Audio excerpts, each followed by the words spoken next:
Right. No. Incorrect. As soon as you think that, there's another person wanting to take a call. That's right. So I had 2 or 3 calls today that were not on my schedule. Oh, yeah, that's true. So that's always A little bit tougher. a little tough to get my to-do list done. I'm yelling at everybody to get their to-dos done. And I'm the one that can't get my to-dos done because, oh yeah. You figure out, though, that you do work a little bit better when you're in that kind of zone, right? What kind of zone? By yourself in your home office sometimes? For my job, yes. Yeah. I don't believe there are many jobs that can do that, to be Mm. honest with you. Mhm. I know a lot of people would argue with me, but it's just not. There aren't a whole lot of jobs that are really capable of operating that way, I don't think. Mm. Because so many, well, I guess it all depends, right? Because the company you work with, if it's a collaborative company like ours is, it makes it very difficult to do anything solo. Oh, yes. I'm sorry. Absolutely. Yes. We're all so integrated here that I would agree with you.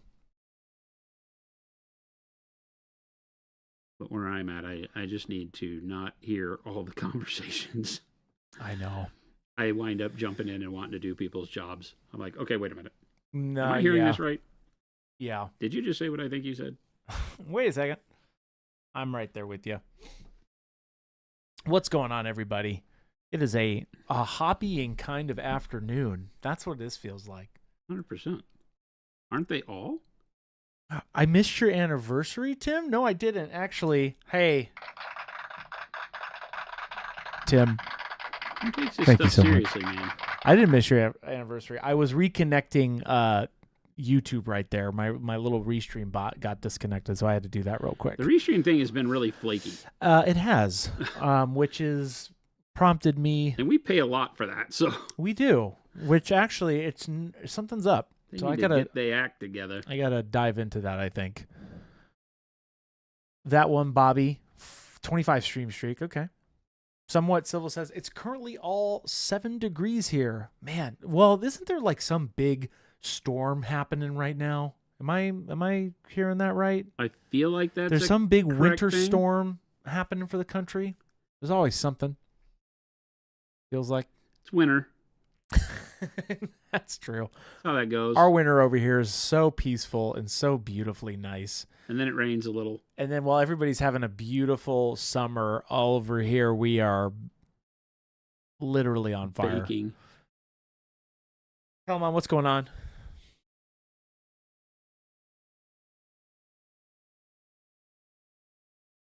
We get to bake and die. That's true. I don't know how I feel about that. We get to bake and die. It kind of is, though. I mean, that's the definition of summer in Arizona. Mm-hmm. It's like they just keep turning the stove up, and then you burn. Goopster, it's negative 45 Celsius here today. Are you, what? Are you above the Arctic Circle? What's going on? What Where? bad choices have you made in your life to put you in that situation? Lumberjack says, my 40th month anniversary, Chris has me over here feeling like chopped liver. No, Lumberjack, you know I love you deep down. Tim, you always know that no matter how he treats you, I happen to love you deeply. Perfect. Dearly. What's a really cool sound for that? What's a really cool sound for that? Duck. Love. I was painting my little foxes yesterday. Foxes? Yeah. What are the foxes for? Your gnomes? My gnomes. They have fox receivers, right? So I painted them. It was burnt sienna. Uh-huh. We're talking about fur. Fur. Okay. Yeah. Are they naked foxes or are they like clothed? They're naked. They're just foxes. So I did airbrushing, just burnt sienna, and then like a Zenithal style highlight of orange oxide. And then I went underneath it and took transparent white and just blasted the underneath. Because I didn't realize like foxes are white all underneath them. Yep. And then I did the little tails. Came out pretty good. All right. Did you use actual white or like bright pale yellow? I use transparent white as like okay. a little underbit. Okay. Okay. Lumberjacks, thanks, Fuse. You're the reason I'm here every day. Oh, look at that. I like I it. got you, Tim. What color scheme for this guy, says Shark? It's dark bronze to start. Correct? Yes. I mean, I'm going to do both these guys the same. The Aristarch and the Polemarch. All the heroes for this army are going to be very similar. I went in and did we did the bronze on him yesterday. I went back and touched up the skin areas where I got the bronze out of the lines, and then I took some of the bright pale yellow and I amped up the folds in the cloth. Yeah. Right? So that you could go over them today? Yeah, so that I can go over them today. So I did that. And then I did him, and then I'm working on him, obviously, to get him to the same point. I did some silver using steel. Is this just burnt umber on that skin right now? Yes. Okay. I love no, it's burnt umber as a base, and then advanced flesh tone I put over the top. Oh, got it. Cool.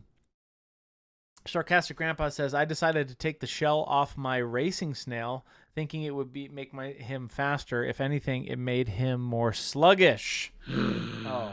Womp, womp, womp.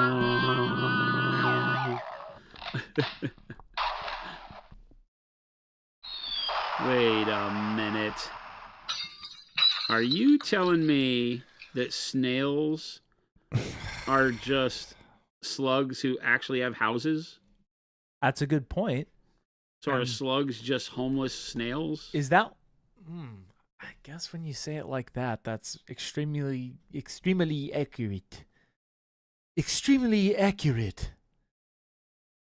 Taylor87C, first time chat, welcome in. Hey guys, I've recently got your paints and love them. Nice. Although I'm now trying to learn not to copy every GW triad / scheme, what are your recommendations for pale chaos-like skin? Well, thank you so much for giving us a try, by the way. I tend, and this may not make sense to you if you haven't watched me paint a whole lot, but for me, I like to start pale skin off in the realm of dark purples, dark blues, dark greens, something like that. And then I work up out of that with regular, whatever skin tone, whether it's Caucasianist skin tone, advanced flesh, shadow flesh, something like that. And then over the top of that, then start going paler with my highlights. Remember that when painting pale skin, you don't have to start with pale colors. You just have to end with pale colors. Red gray works very well as a mid-tone, and then olive flesh. I really like that. That gives you that kind of feel that I got with those, what are they called? The Maw Pack? What did I paint? The Gorger Maw Pack. Gorger Maw Pack. Why aren't they just ogres? Because they're Gorger Maw Packs. Gorger Maw Pack. Gorger Maw Packs. Does it needed a trademark? Yeah. Hang on a second. Let me get a little further here, and I'll pull them out and show you. Panic Bomb, because Lumberjack is keeping me accountable. 405 stream streak. Not possible. Panic Bomb. Not possible. Wild. Not possible. Somebody called Twitch and lied to Twitch. That's crazy. There can't possibly be a world where we've done that many streams. That's blowing my mind right now. Chris will pull up the thing, or Twitch will send us the deal, the annual, whatever. You know, the thing that told you were 93 from listening to your music on Spotify? Twitch does that same thing, although it doesn't have the guts to tell us how old we are. I will probably think I'm like 13. Yeah, for how much we stream. Yeah. Are you guys unemployed? Right. That's the first thing people would say. You stream how much? Do you have a job? Yeah. Oh, man. It's a lot. Yeah, but it's like we stream a lot, it turns out. We do. Who knew? Oh, we knew. All right, so let me set him down for a second. I'll grab this ogre. Gorger. It's Gorger? I think it's Gorger Maw Pack. Gorger. Gorger. What's up, Flapjack? So I like skin like this when I'm dealing in the world of calling it pale, right? Because it doesn't get to that notebook paper color really. A little bit on the forehead where my brighter lights are. But this is red-gray over a base of like dark purple and magenta and bright yellow-green. So my underpainting style. And then going with red-gray and then olive flesh. Yeah. And it gets you a really nice, like, doesn't see daylight very often skin tone that I like a lot more than some of the zombie flesh that I see out there. This can look diseased, it can look unhealthy, or it can just look like they live in a cave, right? Mm-hmm. But it gives you a really good way to do that, and especially if you're doing like, you know, chaos flesh for chaos knights or occultists or something like that, it goes really well with all of the colors you might do uniforms or power armor or all that kind of stuff in. Jason's asks... Sir, yes, sir. Oh, you're not talking about Jason's asking... Let's see, it's right here. Any tips with painting purple over silver? I discovered the opacity level of royal purple the other day and was wondering what good color would be to paint first to cover the silver. So have you like spray primed a model in silver and you're now looking to work your base colors up over that? Is that what you're doing? Yeah. I would assume. I think that's the idea. Painting purple over silver. Yeah, if you've got like a metallic finish, one of the best things to do no matter what color you're looking to paint over it is ultimately to what I call black it out. Okay. Go back with a soft coat. It doesn't have to be, you know, majorly thick, you know, but do a coat of black over the areas that you're going to paint other colors. Because the first thing that's going to be a problem is you're never going to get the right shadow depth. Yeah. On areas of the model that start with metallic colors. Okay. So I'm just making assumptions that maybe you've used like a rattle can silver or something and primed your model. You know, if I were doing gray knights, I would rattle can them silver. And then I would go and paint over the silver, but I would go and use black over the parts that I wanted to be other colors first so that I can start from a nice dark base because the silver is going to be too bright. You'll lose shadows for your purples and stuff. So just a quick coat. It doesn't have to be super nice. You don't have to blend it at all. You just need some black on there. And then your silver over the black, or your color of choice over the black. And if you're working up to like a royal purple, then like dark purple, royal purple works great. All of the purples, because of the amount of magenta and violet that are in them, are going to be less opaque, just period. So you've got to deal with fighting that transparency and put a darker color underneath them. Dark purple, dark blue works really well. The dark blue would cover the silver much better too. So you could start that way. If you didn't want to do the black, you could do like dark blue over the silver and then over the dark blue with the royal purple. Club Me says, any update on the Monument speed paint you were showing off a while ago? Update as in release date? They're coming out. The first 12 will be available at Adepticon. Well, 13, right? You were mentioning some. There will be a 13th at the show, whether it will be a very limited amount of the 13th color. Gotcha. If you're not there on the first day, you will not get that 13th color, I don't think. Oh, okay. Gotcha. We just know how the shows go. I don't want to make promises I can't live up to. I don't think we're daily allowancing them. No, and we're probably only going to have under 1,000 for sale because the rest are in the VIP bags, and the VIP bags are sold out.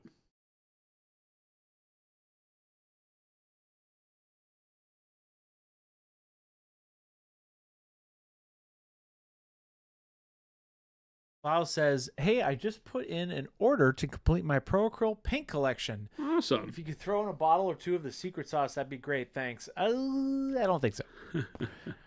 Coming soon. $1.2 million. You guys, it's coming soon. So $1.2 million. And I would not advise spending $1.2 million for pre-release bottles of the paint. But I will take your money.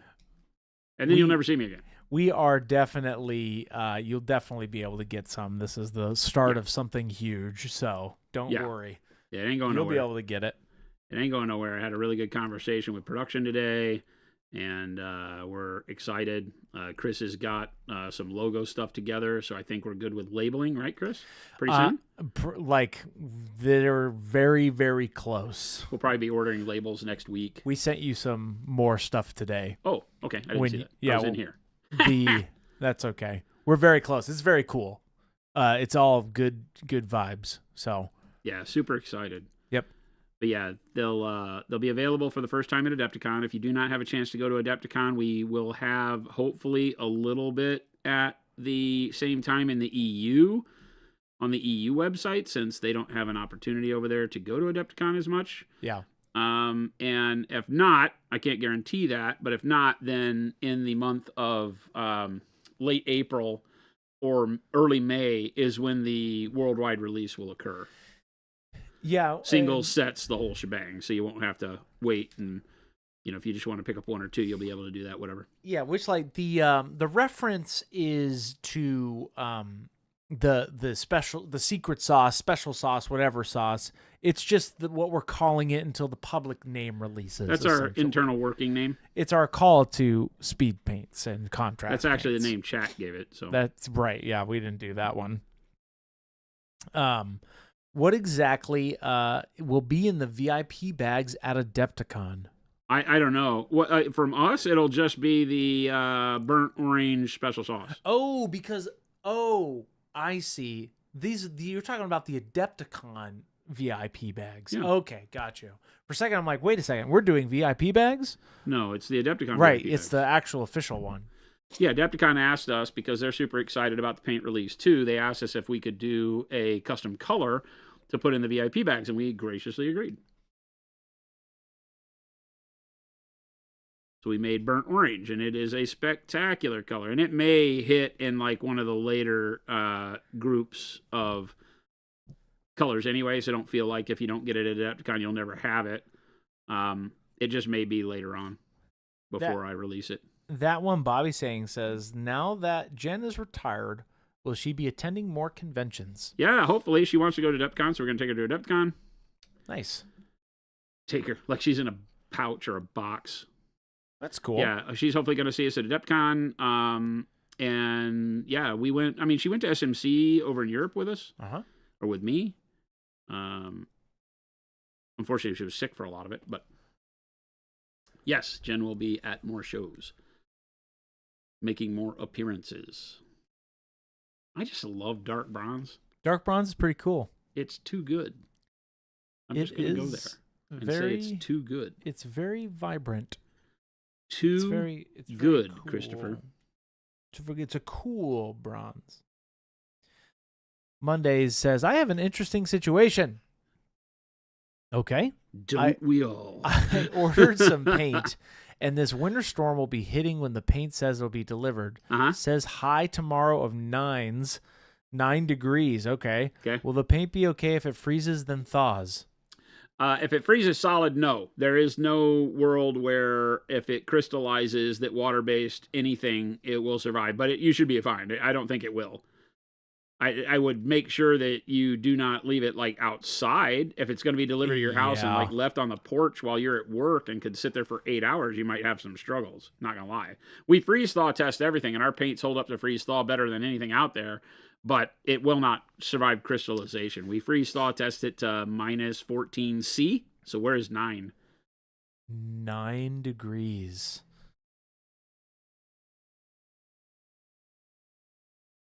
Hopefully, it'll be okay. It should be, though.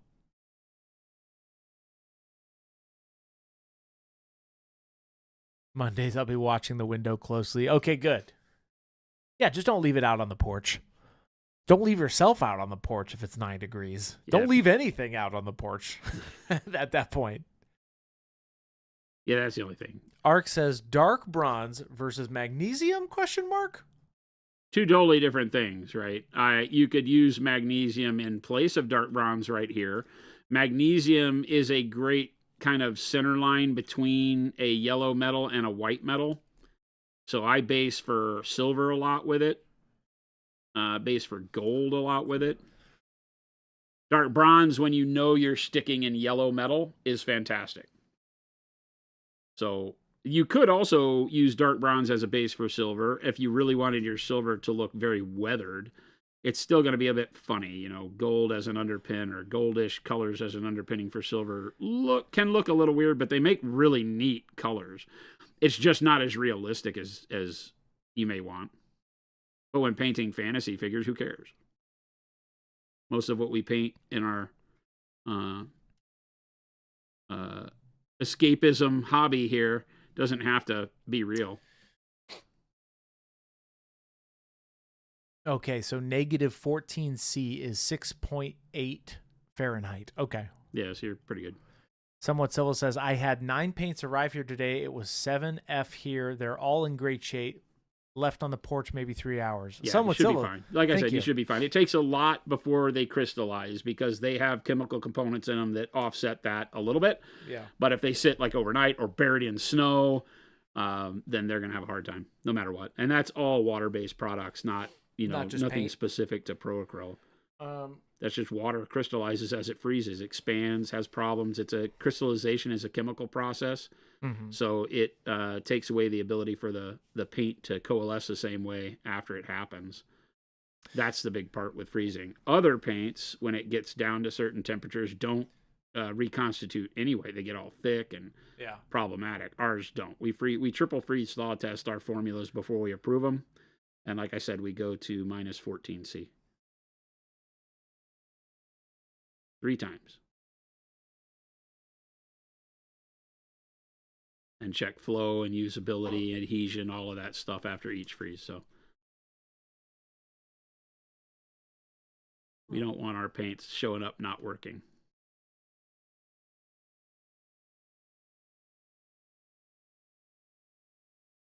Jesse, who says, I'm late to chat. Are we sharing recipes for paint popsicles? No. Paint popsicles? Although, wait, what? That sounds like a delicious idea. Don't eat the paint. Don't listen to Chris. I've turned to the dark side. I've turned to the dark side. If you can't beat them, join them. That's what I've always been told.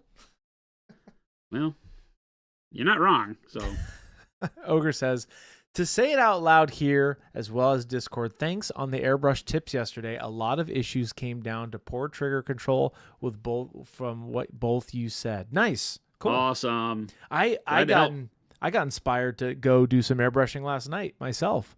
Like, I need to pick up the airbrush. It is funny how much of it is process on your side. Like how you pull the trigger, how you hold the trigger, how long you hold the brush pointed at a certain thing, right? Yep. And that's why I'm always saying practice your brush control for both paintbrushes and airbrushes. That is going to direct how well you are able to paint, I think is the way I want to say that. Yep. If that makes sense. Oh, absolutely. Ballistic Bailey says, hey, I'm looking for a good combinations for undercoating some goblins with an airbrush. I was thinking dark blue or dark purple for the shadows, but I'm not sure what color for the Zenithal. For goblins, believe it or not, like I've done on these guys, bright pale yellow or pale yellow works fantastic because it keeps a nice kind of pseudo warm base on the highlight so that when you put goblin greenish colors over the top, they're really vibrant. They have a lot of punch. So I love pale yellow, bright pale yellow for your Zenithal. These are bright pale yellow Zenithal. So it looks like white, but it's not. It's bright pale yellow. And I've brush painted to accentuate it so it's extra bright on the top of the folds on these guys. Yeah, and that's to answer your question there, Big Daddy. He Zenithal'd yesterday and emphasized with brush. So he kind of did airbrush and regular brush. Yep.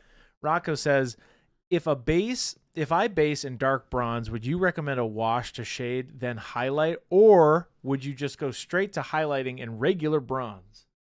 I tend to go straight to highlighting and then do the wash. Oh. Right? Okay. So remember, when doing a wash, you will get better look, 100% better look when doing a wash if you go ahead and do your first level of highlights before you do the wash. Would you go straight to light bronze? Yeah, probably. And then wash? Yeah. Okay, not bronze. I would probably go light bronze wash and then re-highlight with either bronze or light bronze, depending on how bright it got. Okay. The wash is going to knock the light bronze back to being about the same as bronze. So it will still show as a highlight. So that might make it easier for you to then just go in with light bronze and hit the high spots and have it be the way you want if you're trying to go fast. If I'm taking my time, like on these, I will do bronze and then light bronze and then wash. Okay. Right? And then back with light bronze and or bronze, depending on how I like it. And I'm actually going to do some verdigris on these before the wash, too. Oh, okay. You're going to do verdigris. I like it. So we'll be doing a lot of things on this bronze to play around. I'm going to do like the green oxide wash that I did on the Old Dominion. Oh, yeah. But I did it on them on gold, right? So these guys, I did the green oxide wash. I made a wash out of it, and we put it over the top of the gold. Oh, and this was magnesium and rich gold, bright gold. And so I'm going to go back and do the same thing, but with bronze. And then I will do the wash over that so that it really sinks the verdigris down into being kind of a, it's verdigris been cleaned, been cleaned. It's not as all over everything. We'll have some fun with the metallics on these guys. Somewhat civil. There is I found it recently. There's just like a regular FDM Amazon paint rack that I found the other day that somebody used in our Discord that fits our stuff too. There's so many of them out there. There's so many. As long as it's Etsy, Amazon, just go Pro Acryl paint rack. Yep. They're all over the place. Plum Crutchy says, "Hi, Jason. Hi. Do you know if those Founder Edition Conquest models have rules or points on them, or are they beautiful models to paint mostly? My LGS all of was them, a little... all of them are represent something in game. The new Founders Edition model that's coming out for Spires, as an example, can be used as one of the avatars. Can you guys not hear me? Shark says can't hear you, Chris. I don't know. My levels are okay. They're all playable. They may not have, they may be called one thing on the model, and there is no model in game called that, but they represent some other thing, right? Like a plays as blah blah blah. Now, I don't know how far back that goes, but I believe it's true of all the models. I don't think they produce models you can't play with. The Artisan series from Michael Contreras, those giants are giants that you can use for Nords and city-states. Okay, yeah, I think that verdigris is going to look dope on these. I'm very excited for this. Yeah, it'll look really good. It'll look different than it does on the gold because this will be a much darker, so the green will be a more of a contrasting color. Brent, I think, Brent, you were the one who did that. Yeah, showing your paint setup. You had a cool paint setup.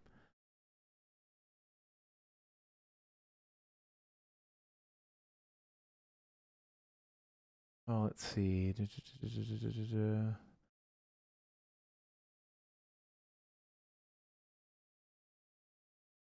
Well, what's going on? What's up, Jason and Chris? What's going on, William? I was inspired enough to get my decent 2nd edition Ettins based. Nice. Waiting for the base to dry to prime. Sweet. What base? 2nd edition Ettins based. Descent. Got my Descent 2nd edition Ettins based. I don't know. That's kind of cool. I've determined my next grand project, chat, after the Knights of the Round Table, which is going to be my current, that's the one I'm pivoting over to. Well, no, you still have the Worm. Earthworm Jim? Yeah. True, but now that you were so gracious about those Knights, I am on fire for those. So there was a Facebook seller that I sent Chris because I was wandering around the internet, and one night I said, "Oh, look, there's somebody selling 6 of these Cerastus or 4 of these Cerastus Knights you need. You should buy these." And Chris got all stoked about them. Yeah, and I knew, knowing Chris the way I know Chris, he was going to let them go. I know. And he was not. He was. I sent him all the info to contact the guy, and I knew you weren't going to do anything. I contacted the guy and I said, "Hey, listen." I want to make sure that, we can get these. And he's super stoked. He's just over in California. So yeah. They'll be here Monday, as a matter of fact. I appreciate it. So I'm excited. I'm very excited to do those because it's literally exactly what I needed. 2 of the ones that I love with a big Punisher cannon. Yep. And then another Lancer and a whatever the other one is. It's literally what I need. And then I just need the 3 little guys and I've got a full list. He had the 3 little guys and another block of models he wanted to sell, but he wasn't willing to split them up. That's okay. That's and they fine. were 40K ones anyway. Oh no, I want to try to go the legit ones. But I learned that you actually need those to play the game. You have to because your points don't work. You got to have at least. They don't hold objectives the same way. You can have it. You don't need that many, but I'm like, I'm just gonna have a bunch. Well, 3 to 4. I heard is a good decent amount. And then I've seen people have 6, 3 of the shooty ones and 3 of the melee ones. Yeah, run them in little waves of 2 shooties and a melee and 2 melees and a shooty, but I don't know anything about it. Yeah. I had Kyle's one of Kyle's guys from Tuesday Nights made me a list based off of the nights I told him this idea. So I got to try to. I'm excited for that project. One of them better have a little bunny rabbit on its base. Well, you want to know what I thought about doing? Not with the ones. One you of them's got to me. be holding the holy hand grenade of Antioch. I was going to make one of them. If I was gonna buy this, like in general, just buy a knight, I was gonna not put the limbs on them, but build the limbs and put the body on the base. Oh, the Black Knight with the black, and just have the limbs on the base. All of them come off of these guys. None of them are glued in pose. Oh, none of them are glued in pose. They're all the weapons are just tacked on and stuff, so you can do whatever you want to with them. Oh, that's why I said to you that this is what you needed, because I was thinking about that. I was like, oh, this guy hasn't even glued his stuff together. Like when he shot me the picture of shipping, you're gonna get torsos, legs, and a ton of arms. Oh, I thought you said I misread that. I thought the weapons were just magnetized. No, they're magnetized at the waist and all the weapons and everything too. Including like on the Punisher cannons, the like ammo feed and everything. He's done a number on them. Oh wow. Okay. Well, there you go. Never mind. I take it all back. So your dream is alive and well. See, I got you, Chris. I know you do. I listen. You listen. Unlike some people. No. Oh, I listen. Hey, Jason, what color are you using? I literally just told everybody, I know, Christopher. It's the problem is I'll go back, I'll look at chat, I'll be, hey, you missed this question, Chris, and then I'll go back and I'll look at Jason. I'm like, hey, I literally just told everybody, Chris. I can't. I'm here for a long time, chat. Earthworm Jim is pillow talk. Earthworm Jim is coming, but I do want to do the Knights first. I will do Earthworm Jim after the Knights. I have determined this. It will happen. But I was thinking about this deep in thought last night, right? Deep. This is okay. In thought. Right now, here's what happens to me. Chat, I will get to your questions, but I'm gonna sit on my soapbox here for a quick. This is important. Okay. So, Jason, right now, right? You're super into Conquest. I am super into Conquest. You like the models.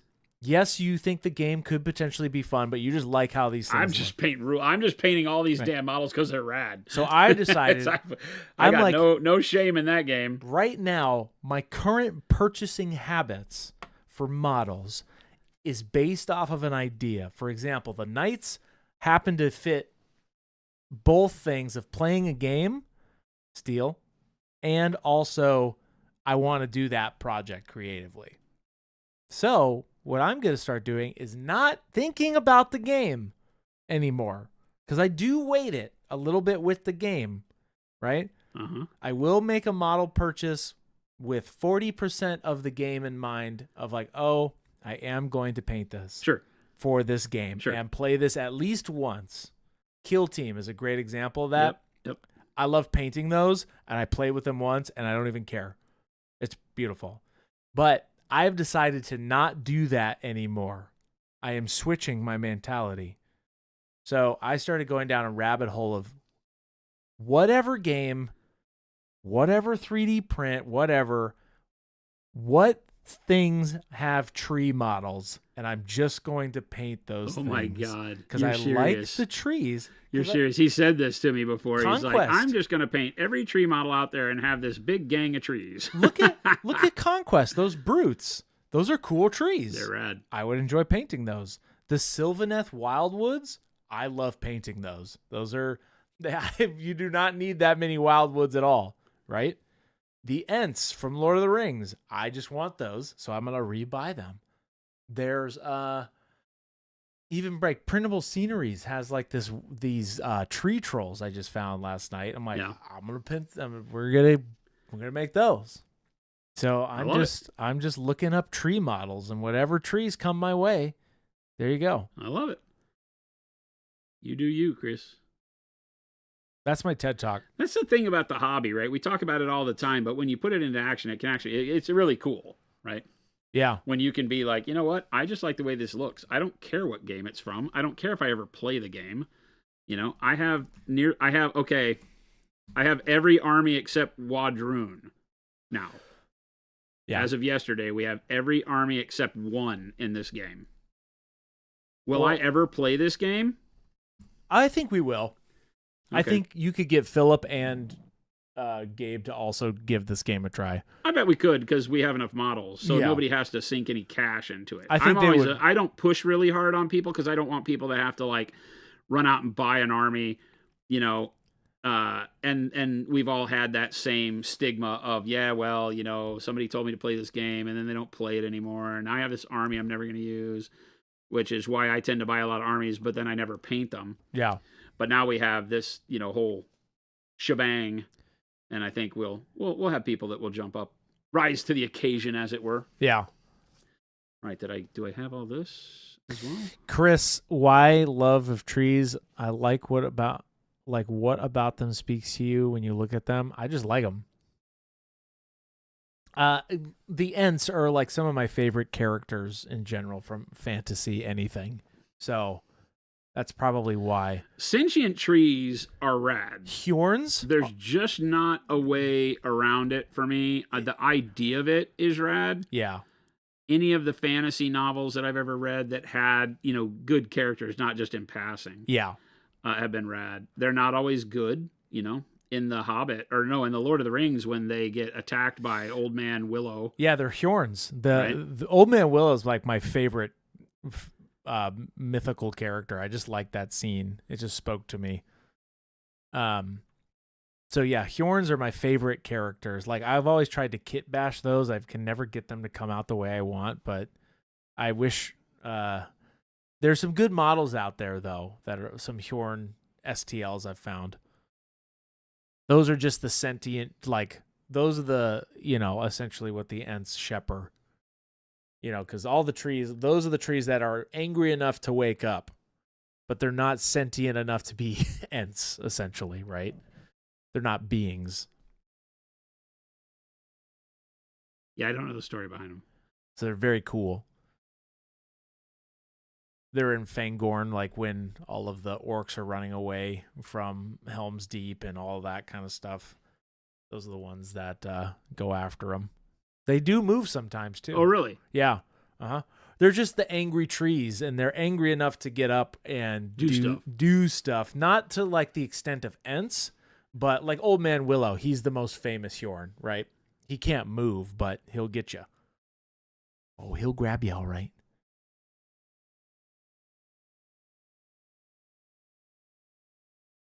Okay.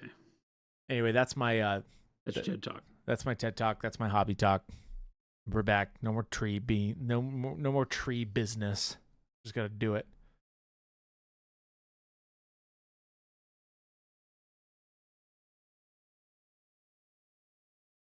Wake Titan says, Chris, yesterday I saw The Green Knight by a Big Child Creative. He's a knight made out of trees. It might be up your alley. I like trees.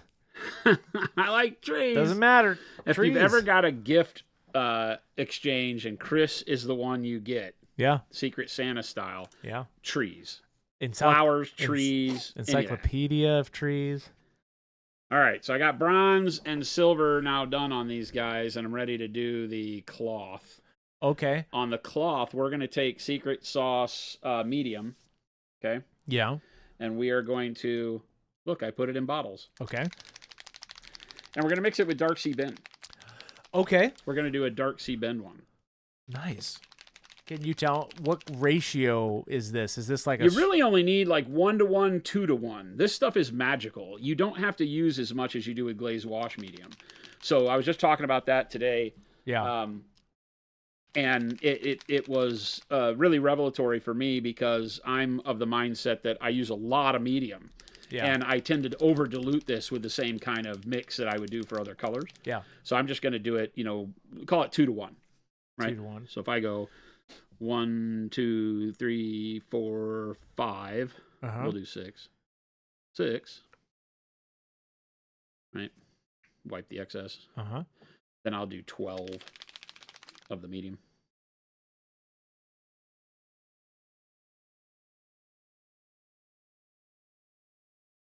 Okay.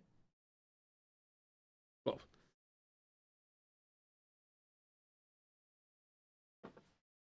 And a little spritz of water, but you don't need a whole lot. Like not the same that you would do with like the wash, but I just always do. I'm just kind of that way. Oh, that was way too much. Okay. Well, would then you add more medium? Or? Yeah, more medium, more paint if that winds up not doing what I want it to do. Okay. We'll see. That's probably going to dilute it too much. So I'm going to put more paint in here. Oh, I don't know. It still seems pretty good. We'll try it and see. I might just have to do 2 coats. Duncan, Sensei Jason, and Boy. And Boy? Have you ever considered doing a box set for the flesh tones? Did he just call you Boy? And Boy. Boy Wonder. Oh, Boy Wonder. I didn't see Wonder. I'm like, Boy Wonder. Ooh. Gandalf. Oh, yeah.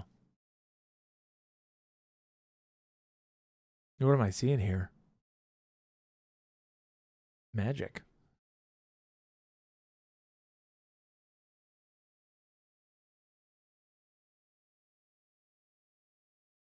I can see those highlights popping through. Oh, yeah.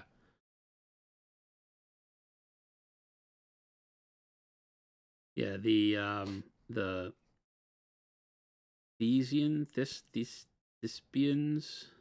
Thespians? Well, they're called thespians, but that's not what it means. Like nowadays, thespian means like theater kids. Yeah. Right? But thespia, I don't remember what it in the Greek naming. Sepuplians. But yeah, their colors were this really almost dark sea bin. Oh, okay. Not red. No. They actually didn't have any red. I'm taking license with that and going to give them red plumes. Gotcha. Because I wanted to do the Inquisitors as red. Because the plumes would be black, right? Typically? The plumes, I think, in all the, nobody knows, but the plumes in all the pictures are this same color. So they would do this same color on the accents too. Okay. Got it. Oh, that's going to be great. But knowing I was using such a dark color, I wanted to make sure that I went in and did the added brush highlights on everything. Right. Because this color could very easily overtake all of the initial. Thespiz, says Ark. These Thespiz? Huh? Ark is saying Thespiz. Or you were just trying to... yeah, Ark, I'm not sure. Whatever they were called back in the day. Well, I don't remember what the city they came from was called. Is it Thespia? Is it that easy? It may be. Maybe. They're best known for the Battle of Thermopylae. They held back while everybody else could retreat from the Persian host. They are the ones that stayed. Now, I think they also turncoated at the end. Oh. Right? Turncoated? Well, yeah, because when they got overrun, I think the ones that were left... No, I see. They were like, well... Turncoated. I don't know enough about history to know if I'm talking out of the side of my head or not, but I feel like that's correct. Somebody that with better historical knowledge could check my accuracy on that, but I believe that's the case. Assyria? They call Isirius? Icarasis? I don't know how to pronounce that.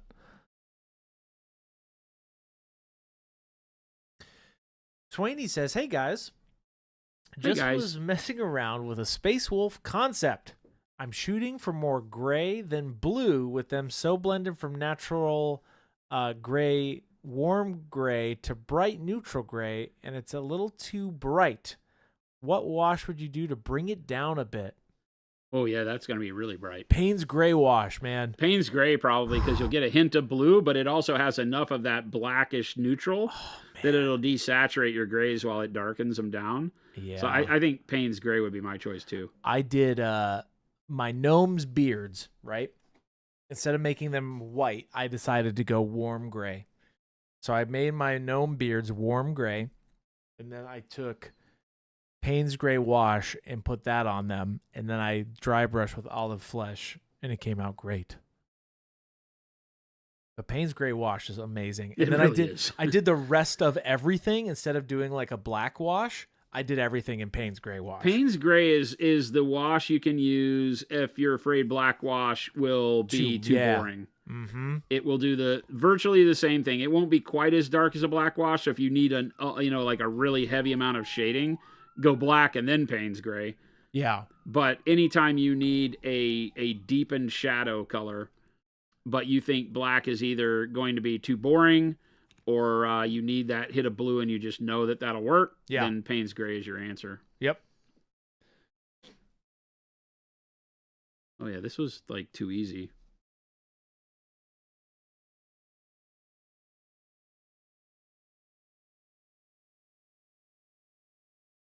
Too easy. This one should work even better because the cloth on him, I went even brighter on. Mm-hmm. So we'll see. I learned that there are, Papa Chicken says, I just learned that there are a major health benefits to eating dried grapes.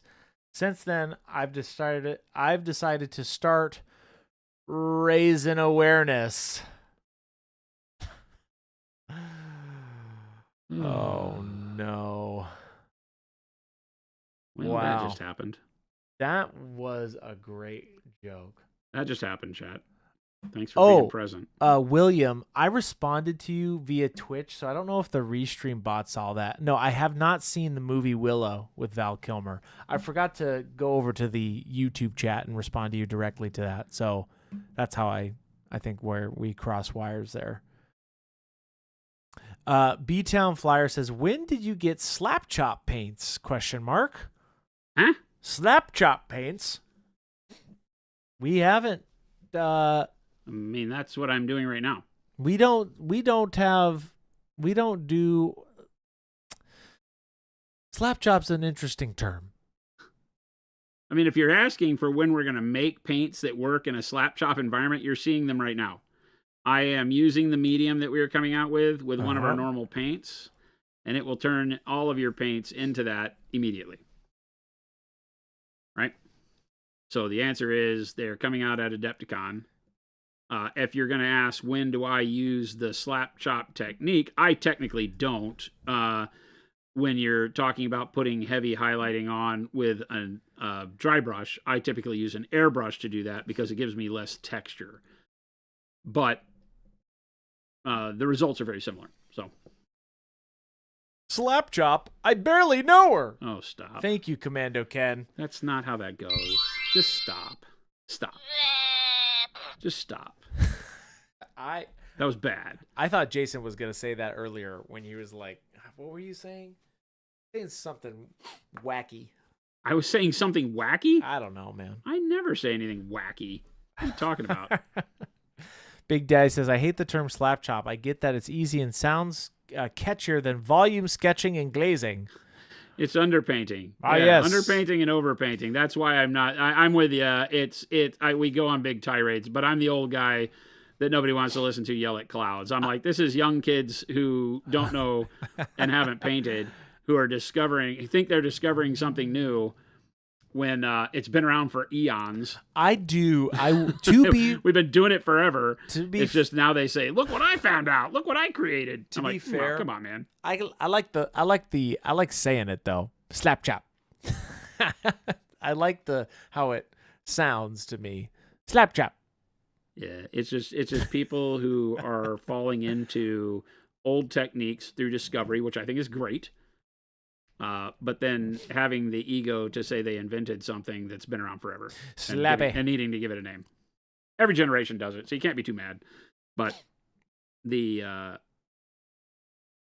reality is underpainting volumes through creating contrast is what we've done here, right? We've hand painted, brightness and darkness on, and then I'm taking this color and letting it glaze over the top this particular paint now that GW kind of coined with their contrast line. The idea is to take that volumetric lighting and highlighting that you've done and allow it to create really cool contrast on the model simply so that I get a lot of depth in one coat. Yep. Makes your painting journey so much easier. And yes, so we have developed a line of paints to do just that. You're seeing it in action. And you will be able to buy them for the first time ever at Adepticon in late March. And then they will have their worldwide release late April, May is our target. We'll have more data on that coming up soon. Matt McGruff says, so I've been watching your orc skin painting short over and over. Are you putting green on thick up top and thinner toward the bottom so the dark sea green can still be seen? So whenever we have a video on YouTube called Just Do This. Yeah. That video shows my whole painting style from how I layer. Yep. And we talk about it in that orc video too. But yeah, the first layer I put on is thin so you can see the base coat through it. Uh-huh. And then over the top of that, I go heavier to get the color to have vibrancy, right? Yep.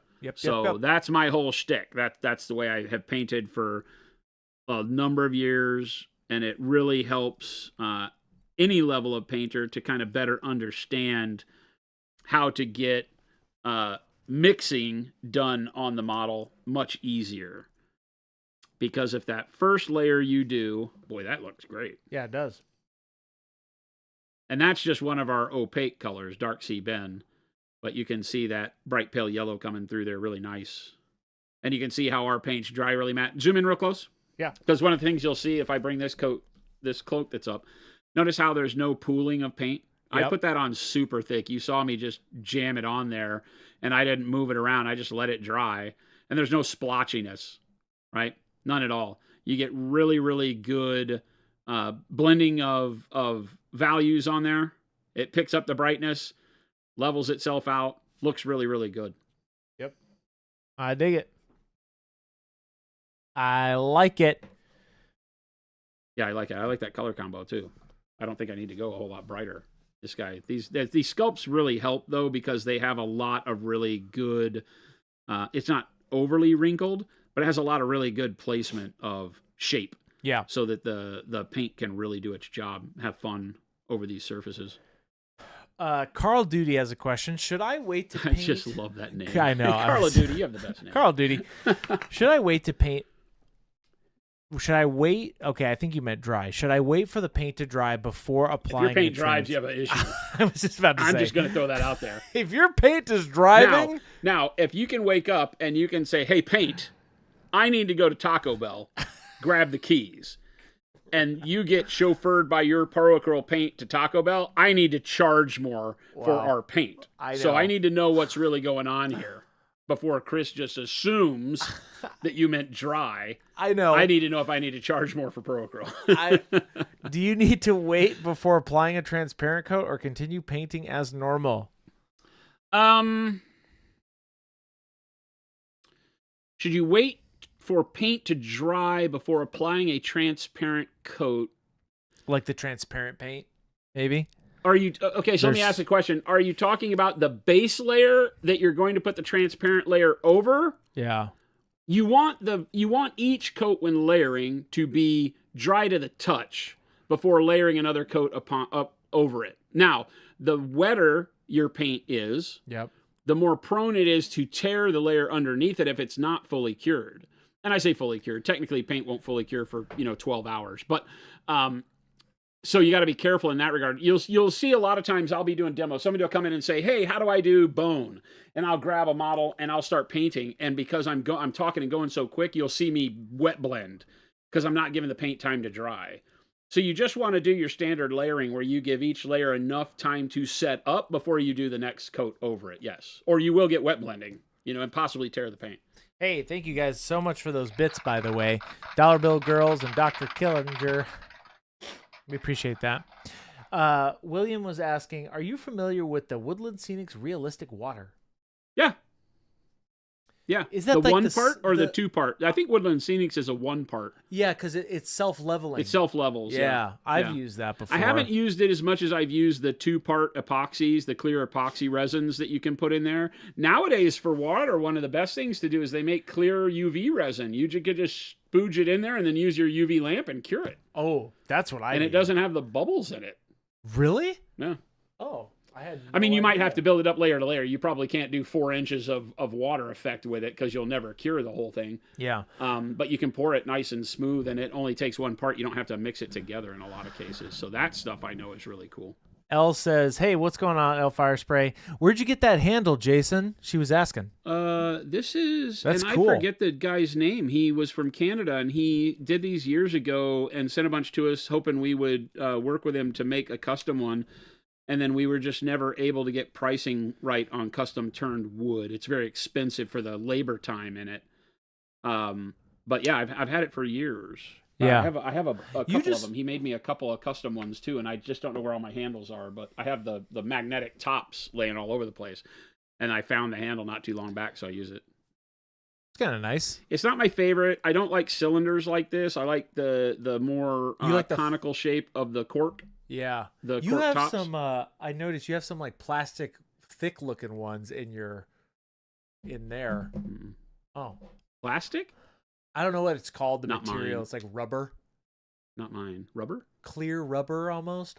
Oh, those are a type of resin. Oh. The yellowish looking ones? Yeah. That's what came out of this whole thing, was trying to do that, and it just was way too expensive. I have a bunch of those, those are cool. I should bring those back out because they're fun to use. They have the M on the side and stuff. Yeah. Jason says you take some time to steps to do non-metallic, vice versus non-metallic, but you prefer non-metallic. What makes you do true metallic then? I butchered that question, but there you go. Well, for gaming models like this, the metallic paint is going to be quicker because I'm not going to spend the same amount of time. What I meant when I say that it takes me the same amount of time to get like metallic paints to look the way I want to on like a display model as it would to do non-metallic metal, that doesn't mean it takes the same amount of time on every model, right? When I do a model that just has metallics on it, like this guy, this took me, this was like free in terms of how much time it takes to use metallic on something like this for all the parts as it would for me to do all this in non-metallic, right? It would take me a ton more time to paint because this is supposed to go quick. So it would take me a ton more time to do something like this because this is just a gaming model, right? Yeah. Well, to do all this in non-metallic because it has like lots of little random bits in different colors and stuff. So metallic is where I usually choose to do metallic when I'm going fast. Yeah. And then I save non-metallic for the models that I'm really like, going to spend a lot of time on. On the Euroni models for Conquest that I'm doing this whole faction, and we're doing more non-metallic process on this. So like even the shine on the leather I'm doing in that, that what I call reflective surface. So, we're using that dramatic highlight on them to build up the leather, and I'll do the same for all the swords and such. So I won't be using any metallic paint on these.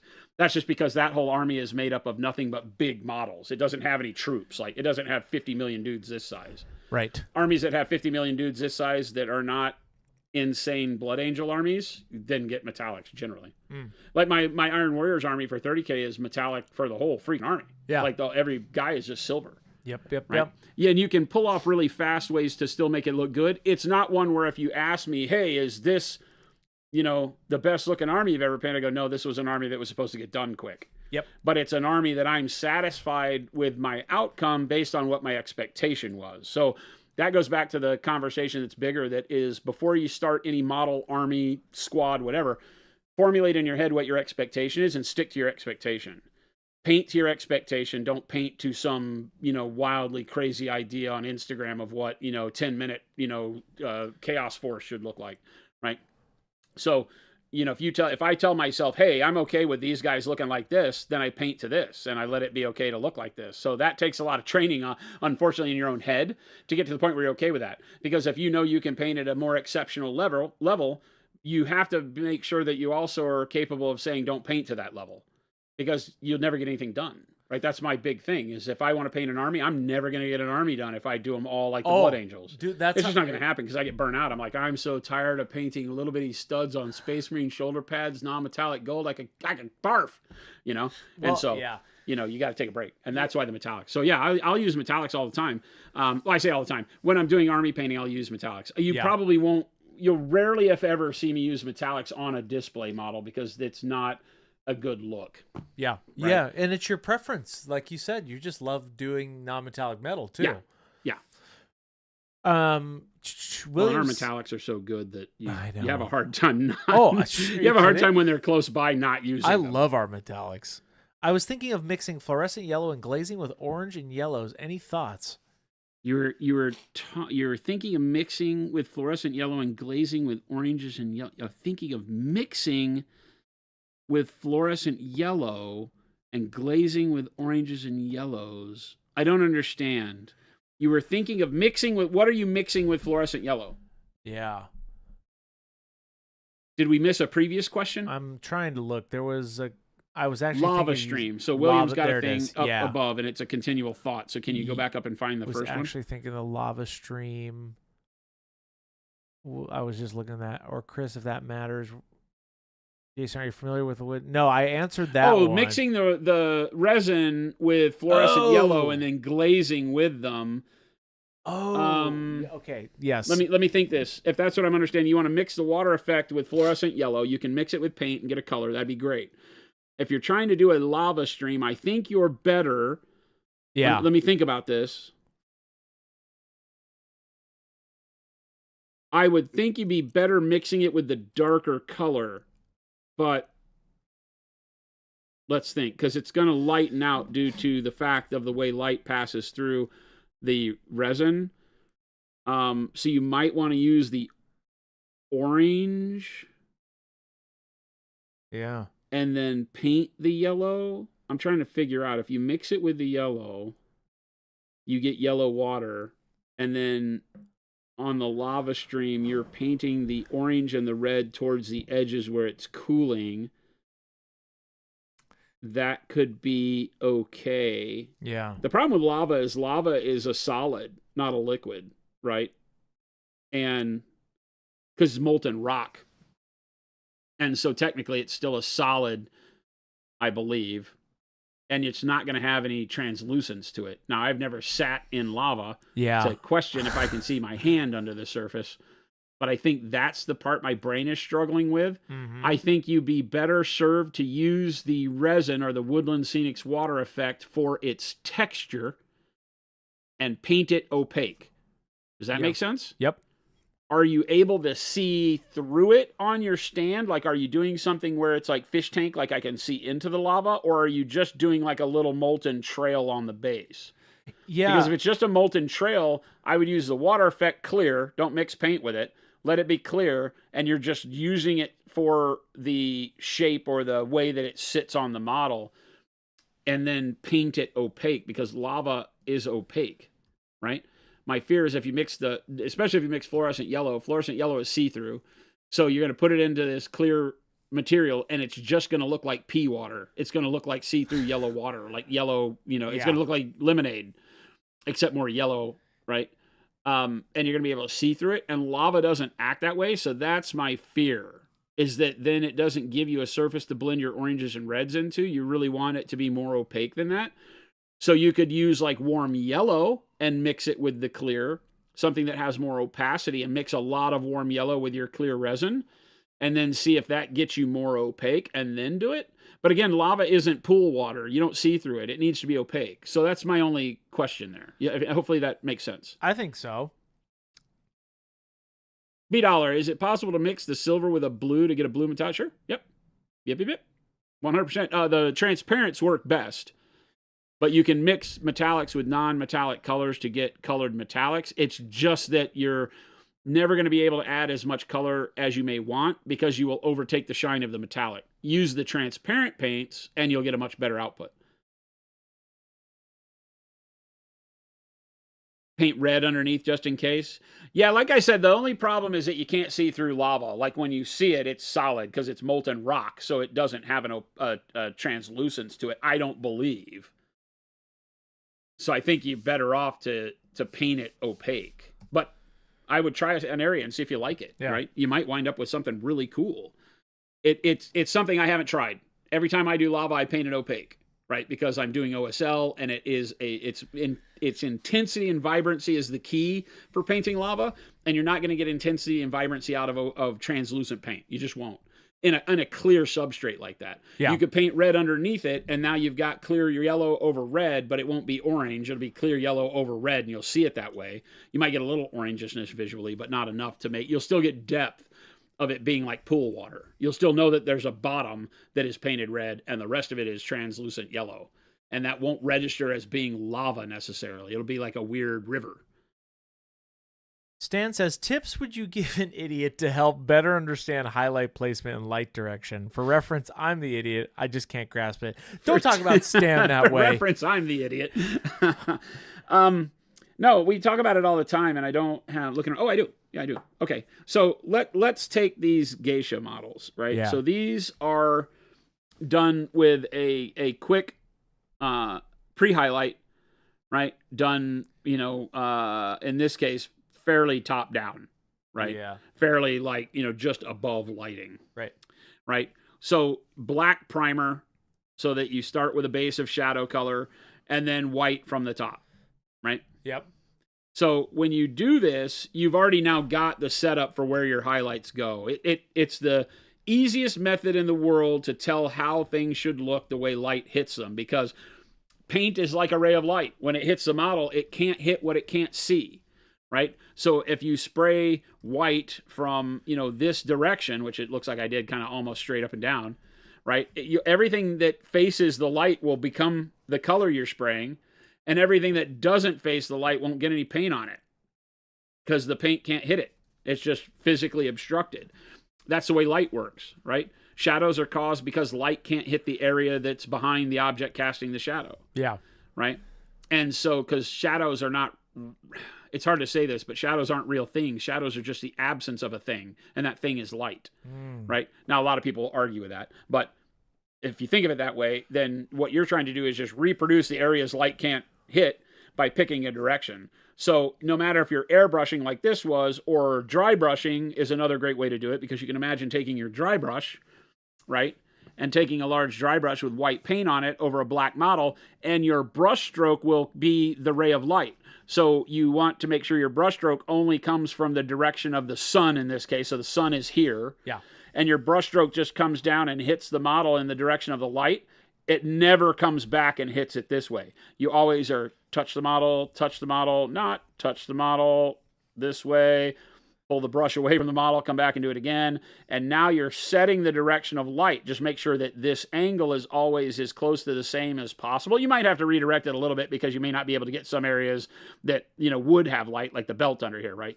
So you might come down here and change it. But if I'm left-handed, so I generally pick the left shoulder because my brush stroke feels natural coming across the model like this. Yeah. So I would just dry brush, and do this, and that'll do your pre-highlights and show you everywhere that light would hit. And then take a picture of the model. And if you have this black and white picture of the model next to you the whole time, now it's showing you where your bright and dark colors go, because you just put them where the bright and dark colors are here. It's that easy. Take a photo, keep the photo on your phone, put your phone next to your desk, always refer back to it and say, okay, I even if I don't want to use this white and black, it'll never show through, let's say.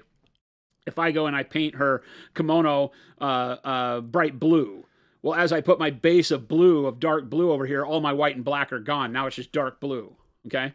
So I look at the photo, and the photo says, okay, but starting at about the waistline, I need to brighten my blues up considerably up here. Yeah. Right? and I need to make sure that my shadow for my blue along this side is darker, and right inside this arm is darker, and underneath here with the guitar, I don't know what this is called, needs to be darker, and so you might shade that with a little bit of wash or whatever. And so you just refer back to this photo, and the white just shows you the various levels of white to show you where your next brighter blue needs to go, and the various shades of gray and black show you where your next darkest shade of the color you're painting needs to go. So this is the easiest method to learn how light is reflected off of surfaces, because that's what this represents. Now, it won't show you shiny versus dull, because that's not what you've done here. These all look like the same material, right? The hair is the same brightness as the face, as the guitar, as the everything else.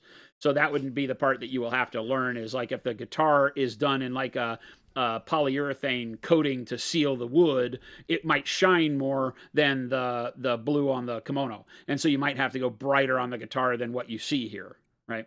That's a whole nother layer of what we call material presence, and being able to paint for what it's made of, to fool the eye into thinking, oh, that's leather, that's steel, that's water, that kind of stuff. And then going back to that model, though, really quick, does that mean when you zenithal from 2 o'clock, there's one side of the model that is just shade flat dark? Pretty much. I tend to dust a little color on it anyway. Here again, back out a little bit. Yeah. Here's a good example that might be even better, because I did this with rattle cans, and so it's much brighter, right? Oh. So you get pure white, and then you can see the grays and the darkness because my light is coming from this side again, 2 o'clock. And then when you go to the other side, yeah, pretty much pure black. Now, I dust it with white so that it grays out a little bit, because I don't ever like it to go from white to black. I want there to be a transition in between. So I'll rotate the model and kind of just hold, like in this case, I'll spray the rattle can like 8 inches away from it for the normal one on the 2 side.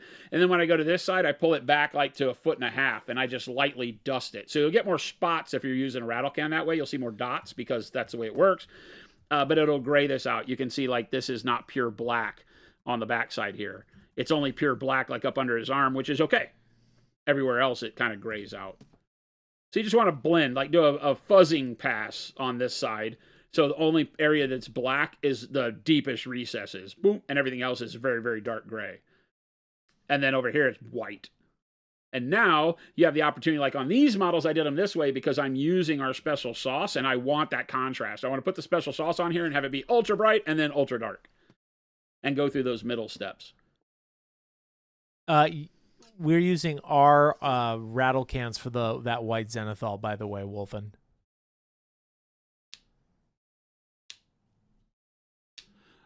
But yes, ColorForge makes our colors to a different formulation than their own. Yes. Our colors are different. They are more matte than the standard ColorForge by a long shot. Like our matte black is the mattest black you'll find in a spray can. Oh, for models? Can you pop in close? Yeah, sorry there. All right. Stan saying thank you.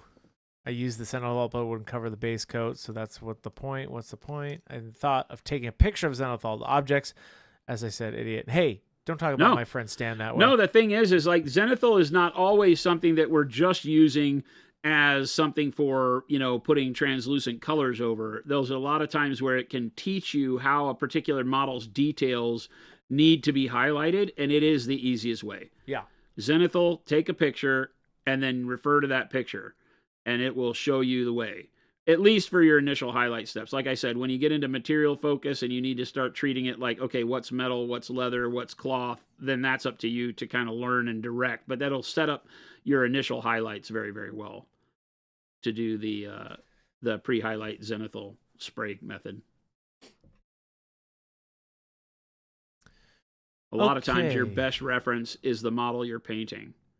Let it be that. You may want to take a picture of your model with a very drastic light on it. Like if you wanted to paint a model that was lit from below, you might take a picture with set a table lamp to where it's glowing upward, get that model lit just right, take a picture of it, and then hold that off to the side. Not even Zenithal it, just do a light in your room so you don't even have to paint it, right? You could just take the gray plastic in a lot of cases and light it really crazy and take a picture and get a pretty good response. You'll want to take your phone and go to take all the color out of it to just make it black and white in the filter. And that'll knock some of the shine of the plastic that's unpainted down. But that's a good way to also do it without having to paint the Zenithal. Like if you don't have an airbrush, just use a lamp. Get a table lamp and put it fairly close to the model at the direction you want to light it from, and then take that picture. Non-real question, says Bald Man. Not real question? Non-real question, Chris Attack. Why does Chris not believe his actions are elder abuse, Jason? Because then he's the bad guy? Chris doesn't want to believe he's the bad guy. We all know he is, but he doesn't want to believe it. He has to then follow up and admit and pay for his crimes. And he doesn't want that. After all, what is a drama without a villain? No. Oh. What is a drama without the villain? And what is the building of this grand company, but if not a drama? I didn't really sign up for the drama part. No, it's actually a quote from Hell on Wheels. Have you ever see that show? What is it? The Hell on Wheels, like the old time, like when they're building the railroads. Oh. He's like, is it a villain you want? I'll play the part. After all, what is a drama without a villain? And what is the building of this grand road, but if not a drama? I had heard about it. It's an awesome monologue. I don't watch TV, but I watched that a long time ago, and I thought it was that was very good. Was it Ace? It was pretty good. I don't like shows. I don't like shows. I don't. I cannot get into shows at all, except for the ones that really hit, right? For me, specifically. It takes a lot for me to sit down and invest in watching a show, 100%. Because I'm the same way of like, hey, you know what? If this first episode doesn't catch me in 10 minutes or so, I'm just like, I'm out. Well, my problem is that some shows we watch do, and then I sit down with Jen, and she goes, you want to watch our show? And I'm like, what are we watching? Yeah. My brain detaches from television entertainment the moment the TV goes off. Yeah. I just don't even really remember. And then usually it's this stream that reminds me, or something Jen and I are talking about. Yeah. Where I'm like, oh, weren't we watching that? Or, oh my God, I started watching that, and then I completely forgot. It's really, like I really like the Star Trek show Strange New Worlds. Yeah. But I haven't gone back to watch it since I think I've only seen season 1. Maybe, I don't remember. Yeah. I really like the guy that plays Pike. Pike. Is it Pike? I think so. I don't know, actually. That's a good question. Ooh, Shadowcast. Okay. Do you have any advice on the pressure you apply on your hand brushes, not airbrush? I feel like I'm often too heavy-handed and press too hard on the brush. Yep, 100%. Yes. And here is the big issue with brush pressure. Brush pressure is directly related to the viscosity of the paint on the brush, okay? Okay. And that's going to use probably a more complicated term than you wanted in your answer, but viscosity meaning how well does the paint on the brush flow? Because once you have a very fluid paint on your brush, you don't have to press hard at all to get a lot of paint out on the model, right? We all know this. If you thin your paint really thin and then you go to the model and barely touch it, you get a flood of paint, right? Almost to the point where it's like, oh my God, right? And so you have to be very careful in that regard. If you don't get enough thinning on your paint, then you have to press very hard. Yeah. And so if you find yourself feeling like, gosh, I'm always pressing really hard and it's making it to where I can't control what I'm painting, so on and so forth, a lot of that might be because the paint is either not thinned correctly, right? Mm-hmm. For the thing you're trying to do. Like right now, I'm trying to do these little details, right? There's a little bit of trim on these leather bits. Yeah. And I've chosen to do them silver. So I leave a lot of moisture on my brush, right? So that my silver is pretty wet. So that I know that with just very little pressure, I'm going to get out enough silver to cover that line. So I only have to do it once, right? Because the more times I have to go over this tiny line, the more chances there are to hit all the little details around it, get paint around where I don't want it, so on and so forth. So I want the paint to flow really easily so that I don't have to touch the model very hard to get color where I need it. And really then it's just determining, okay, how do I know I've thinned it properly for that? And that's the thing that gets better with practice. Because at first, you'll thin it too much. And when no matter how light you touch the model, it'll kind of spill out of the brush and go into the crevices, right? If it's too thin. So add more paint. And then you'll touch the model and it'll be better and better and better. And then you'll get used to, okay, don't use all the water in the brush. That's why I say I'll clean my brush out, right? well, that was a lie. I'll clean my brush out, pull it over here, and that's how much water this brush holds. I just dip it in my water cup, and I don't wipe it on anything, and it has a lot of water. If I dip this in the silver and then do it on the model, it'll flood the model because it's like water. It goes everywhere. It's uncontrollable. You do that for washes and glazes sometimes, right? But not for super fine detail like this, usually. So I'll wipe it on my paper towel that I have over here, right? Here, you can see it in the thing here, right? So I'll wipe it on the paper towel, and I'll go like 1, 2 on the paper towel, and now it doesn't have as much water. Now it won't put out big droplets of water on my thumb anymore, but it's still wet enough to give me the fluid nature I need with the paint so that the paint flows well. And then I know that I can go in here and just a very light touch puts out quite a bit of paint on this edge. So I don't have to push hard, which changes the shape of the brush. Right, the harder you push on the brush, the broader the tip becomes, the more area it hits, which might hit areas next to where you're trying to paint, get paint where you don't want it, do all the bad things. Yeah. Right? Hopefully that helps. Does that help answer your question? Yeah. Start paying a little more attention closely to how you're thinning the paint. So that you know that, okay, on this, I'm going to have to press harder because I'm base coating and I'm flooding a lot of paint into the area. Fine. Press harder. It's not going to matter when you're base coating because you're only worried about one color. I could when this model's primed and I'm base coating, like if I wanted to paint the bronze first, I could just slap bronze on the whole model. I don't care if I get it anywhere else. So I can use a lot of pressure, right? It's usually as you start moving towards your highlights, you're blending your details, that you want to be very careful about making sure that your brush control is very good. You might just have a heavy hand. If you have a heavy hand, maybe try sable brushes because they flex more before they split the tip wide open, whereas synthetics are usually stiffer, and under pressure, they will split and widen quicker. So if you're painting with synthetic brush and you think you're pressing too hard and it's getting paint where you don't want it, maybe switch to a sable brush for that type of detail work or whatever work it is you're doing. Yeah. There's lots of options. And then in a similar aspect, how do you make ultra thin lines like for texture or cloth? Texture on cloth. Ultra thin lines? Yeah, so talking about pressure.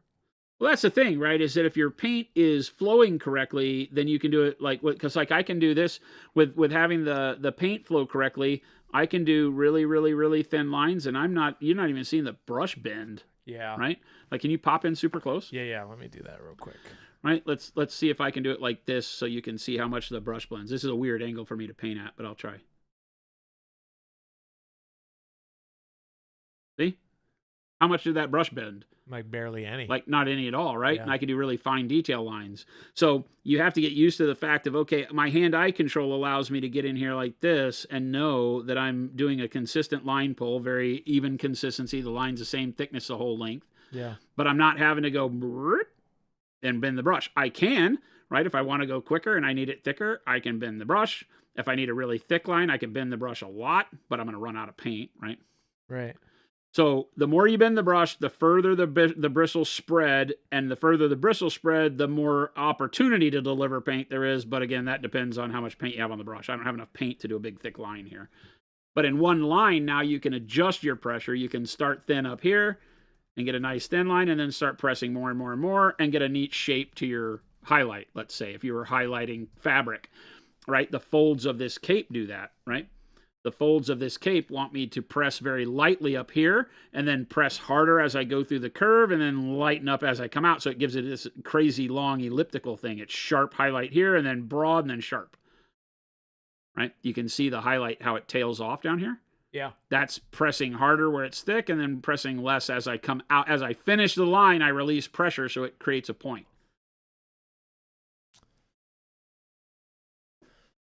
Thank you, Jason. Yeah. But that all goes back to how fluid is your paint. Because Yeah. if you just take what I just told you on pressure, but don't include the first part of the conversation, which is controlling how thin your paint is, if you just dip your paintbrush in the paint and go over and try to paint a nice thin line, it might be gloopy. It might go thick, thin, thick, thin, thick, thin, because the paint doesn't flow off the brush correctly because it's not quite thin enough. You might need to thin it a little bit to get that real fine detail going. If you thin it too much, you won't get a fine line because as soon as you touch the brush to the surface, it bleeds out. It's too thin, right? It won't stay put, right? So that's the balance that you have to do. Pressure equals how much paint hits the surface. So lighter pressure, less paint, right? Thin paint, less of it, tighter. More of it, right? big thick. So you're balancing those two ideas. Could you? No. Could you say that last part for me? Nope. Better. That last part. Oh my god. Less paint, thinner line. I need you ready to capture this stuff. No, when it's fresh. I did, but there's just that last bit you did right there. Less paint, thinner line. So in general speak, yeah, less pressure on the paintbrush equals the ability to control and deliver thinner lines, better detail. That relies on your paint being the right consistency. Thick paint with light pressure will not deliver consistent paint. That is good for just dotting an eye, right? Where you just want to deliver one drop of paint, a little bit thicker, a little bit lighter pressure, will give you just a little bit of paint in a tight area. Thinner paint, light pressure, will give you the ability to pull longer details, edge highlights, textures, things like that. You'll get nice tight lines, better detailing, and better flow of paint from start to finish, right? If you use heavier pressure, it's going to deliver more paint and a broader brush stroke, right? So you'll cover more area like base coating. And sometimes you want different types of texture. You're painting hair, so you press hard first and then light at the end, and it gives you a little wispy flame shape off the brush.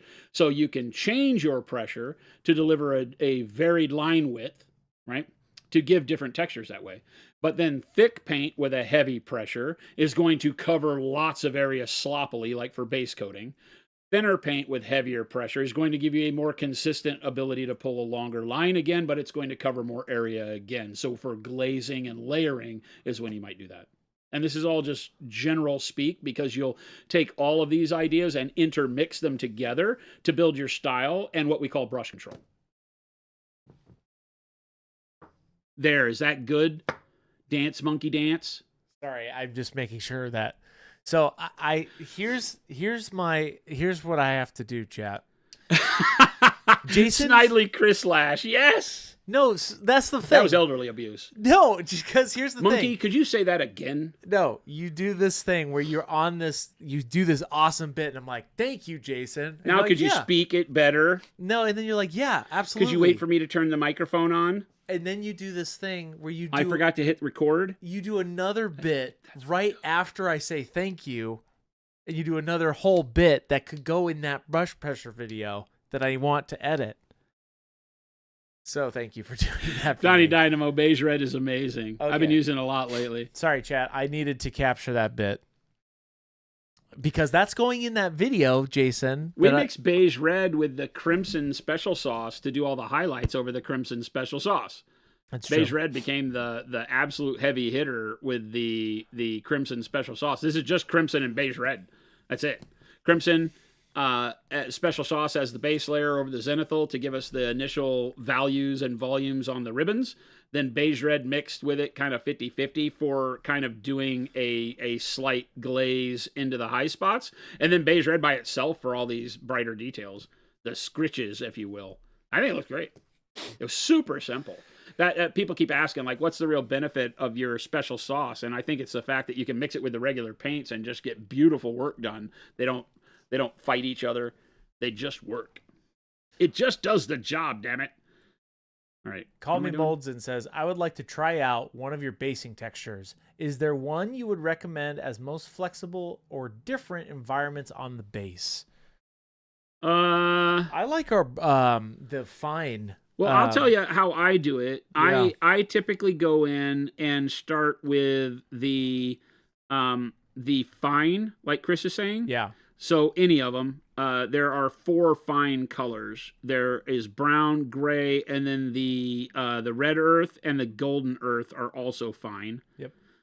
And I start with the fine earth colors. One of them doesn't matter. I typically paint them, so I'm not as worried about the color they are. Yeah. I'm worried about the texture. Yep.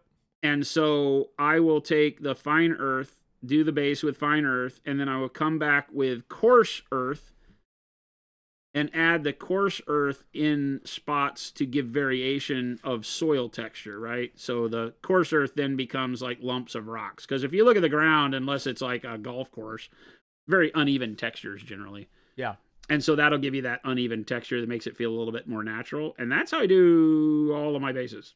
If they're not resin bases, that's how I do all of them. And then I might add tufts and things like that. My big thing is, what's it called? Bark mulch. Yeah. I always feel like I get that name wrong, but I think that's what it's called. Bark mulch. It's a yard. Yeah. It's meant to go in your like rock garden. Yeah. It holds moisture. Yeah. Holds moisture in, but also makes for great stone. Yeah. And dead wood on your bases. So I do a lot of bark mulch and things like that. And paint your tufts. And paint your tufts, yes. I have to admit that I'm a guy who leaves the base till the end and just figures it out once the model's painted. Like I am right. You can see that right now. That's just my MO. Well, you also like getting some of the base on the model. Well, yeah, but because I want to feel like the model has weight, so I want the feet to sink into the base. Right. So I do the texture around the model glued to the base. Right. As opposed to gluing it on after. Yes. But I also just will paint the base around the model. To me, the base is I can't say it's secondary. It is a part of the model, obviously. But I don't really think about it until I'm doing like display or diorama. You keep it pretty basic. It isn't important to me. People will say, how are you going to do the base on these guys? I'm like, dirt? I don't know. I like doing the bases. I've got a good generic base style now. I typically start with the fine, and then I'll do little aquarium rocks or little slate rocks. I also do a little type of bark. Sometimes cork here and there. And then tufts. I've been really liking my blood bowl bases, but that's not really anything that's texture. As I'm looking around, I'm like, meh. I don't care. Your pink bear, I love that base. Oh, it's so simple though. Yeah, but that's what I'm saying. And this is kind of the idea that I have all the time is like, you do this is the fine with the coarse built up. Yeah. Right? This might actually be concrete. Yeah, that's concrete with fine and coarse. Yes. So I did the concrete, which gives it kind of a really dry dirt, low texture. And then I put fine, which gives it a little bit and then coarse. So then you can build it up and it looks more deserty. You should do this one for us. I would like to see this base done we can do that. On one of these big models at some point. We can do that for sure. That way Chris can capture it for you guys. That would be a great basing for these guys. Yeah. For this whole thing. Hey, man. Yeah. I like that idea. Hey, man. Dude. Yeah. Dude. Why don't you base something? Brother. I need a basing video. That's the moral of this story. I need you to be less you. That's it's okay. I know how to deal with talent. I need you to be less. Talent on set is one of my specialties because I'll be like, hey, can you center up for me? No. Hey, I'm sorry. Could you center up for me? But it's all right. That did sound quite like me, though. No, that's not you. That is everybody's. Okay, that is everybody's natural response to that. By the way, Jason, that is not just you at all. I used to say that on set all the time. Hey, can you please center up and hit your mark for me? Well, I'm right here. What are you talking about? It's like, no, actually, I need you to center up. And they're like, oh, okay. So, yeah. I've probably said center. Have you ever thought maybe it's your tone? No, my tone is amazing and beautiful. I am respectful. I am here. I am present for you. Hey, could you? Have you ever thought maybe it's your tone? Could you center up for me, please? My name is Christopher Masucci, and I would like you to center up for me. Do you think, Chris? That's literally how I say these things. Hey, can you center up for me, please? Do you think maybe it's your tone? My tone is beautiful, wonderful, very. I keep that very in mind. You keep that very in mind. Yeah, like top of mind. Okay. Of how I respond to people when I need them to do something for me, and they don't want. Then they don't want to do it for me. But I do need you to sometimes repeat a line. Dallas doesn't like that either. But Dallas has got a Chris over there, Tony. He's got to do the same thing. And then at the end of the day, it was all worth it. Was it, though? Oh, it always is. Was it, though? It always is. Was it, though? It always is, Jason. Maybe Chris won't ignore me this time. I never ignore you, Papa Chicken. I am trying something new and painting not Battletech. Wow, Papa Chicken, congratulations. I don't know how to paint a drop shadow in general, but working on skin tones currently, how do you approach that? Drop shadow? Drop shadow. Are you talking about like a real shadow? Drop what are you asking shadow. me? What does drop shadow mean? Drop shadow is something I do in Photoshop. Are you talking about painting a shadow that falls across the skin that would give it a darker color, like shaded skin tone? What do you do? Or like casting a shadow? Payne's gray, my friend. I hate to say it, but literally Payne's gray mixed with the skin tone will get you a shadow across skin every single time. Oh. With the mid-tone of the skin, not the highlight. If you take the mid-tone of the skin, mix in small amounts of Payne's gray, and start painting that where the shadow, so like if I were in a light right now and there was my hand causing a shadow here, Payne's gray over that is fantastic. Great way to do it. It cools off the color and lets it look like a shadow, even if it might not be proper. And by proper, I mean like that might not be what the shadow color in that environment really would be. Who cares? You know what's cool? I know a lot of things that are cool. I'm noticing this, how you hold this model with this thing. This right here, you being able to twist this has been actually really cool. Yeah, it's neat. Yeah, it's just nice for the visual for camera. Isn't that cool, man? Isn't that cool, man? Man, dude, man. Dude, man. Dude, man. Dude, man. Ah, man, yes, dude, man. Man, hey, dude. Speaking of dude, man. Dude, man. It's 3:33. Dude, man. Jason, you have to leave right at 4 today, don't you? No. Oh. My meeting's at what, 5:30? I brought my my phone. I know. I can look. 5:15. What? What it says. I have a meeting at 5:15? Yes, you do. Who in the world would do that to a person? You do. 5:15? You created it actually too. I didn't create it. Yes, you did. No, he did. It says created by Jason Craze. It does not. It actually does. He sent it, not me. Well, it's on your calendar. Well, it is on my calendar. I know Jason's calendar more than Jason knows his calendar. No, it was on my calendar, but I didn't do it. Oh, you did it, you. Mind Your Hobbies. Jason, do you remember the villain from Dudley Do-Right cartoon? Dudley Do-Right. Dudley Do-Right? Doodly Do-Right. Doodly Do-Right. Did you never see this? No. Chris needs the top hat, a black cloak, and some railroad tracks, and he could be the spitting image. Could start a trend. Monument top hats. Food for thought. Great marketing idea right there. Okay. Dudley Do-Right. All right. I'll look it up. Jason. Dudley Do-Right was a Mountie. Question for you, Jason. Did he come from... They were all tied together with the moose and the squirrel, Rocky and Bullwinkle. Oh, yes. The Wacky Racers. I know exactly what you're talking about. Snidely, Whiplash. Snidely, Chris Lash. Snidely, Chris Lash is what Mo said. We've had two referrals to that today in chat. Okay, so here's what we're going to do.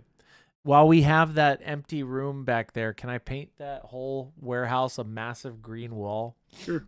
No, we can't do that. People will, that's too bright. It's too green. We have a sheet. We have a sheet.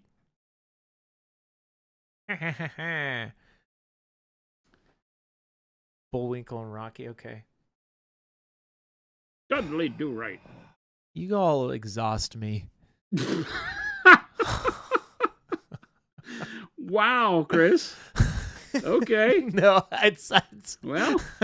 No, there you go, chat. There's so many ideas. That's love from Chris right there. Chat, you exhaust me.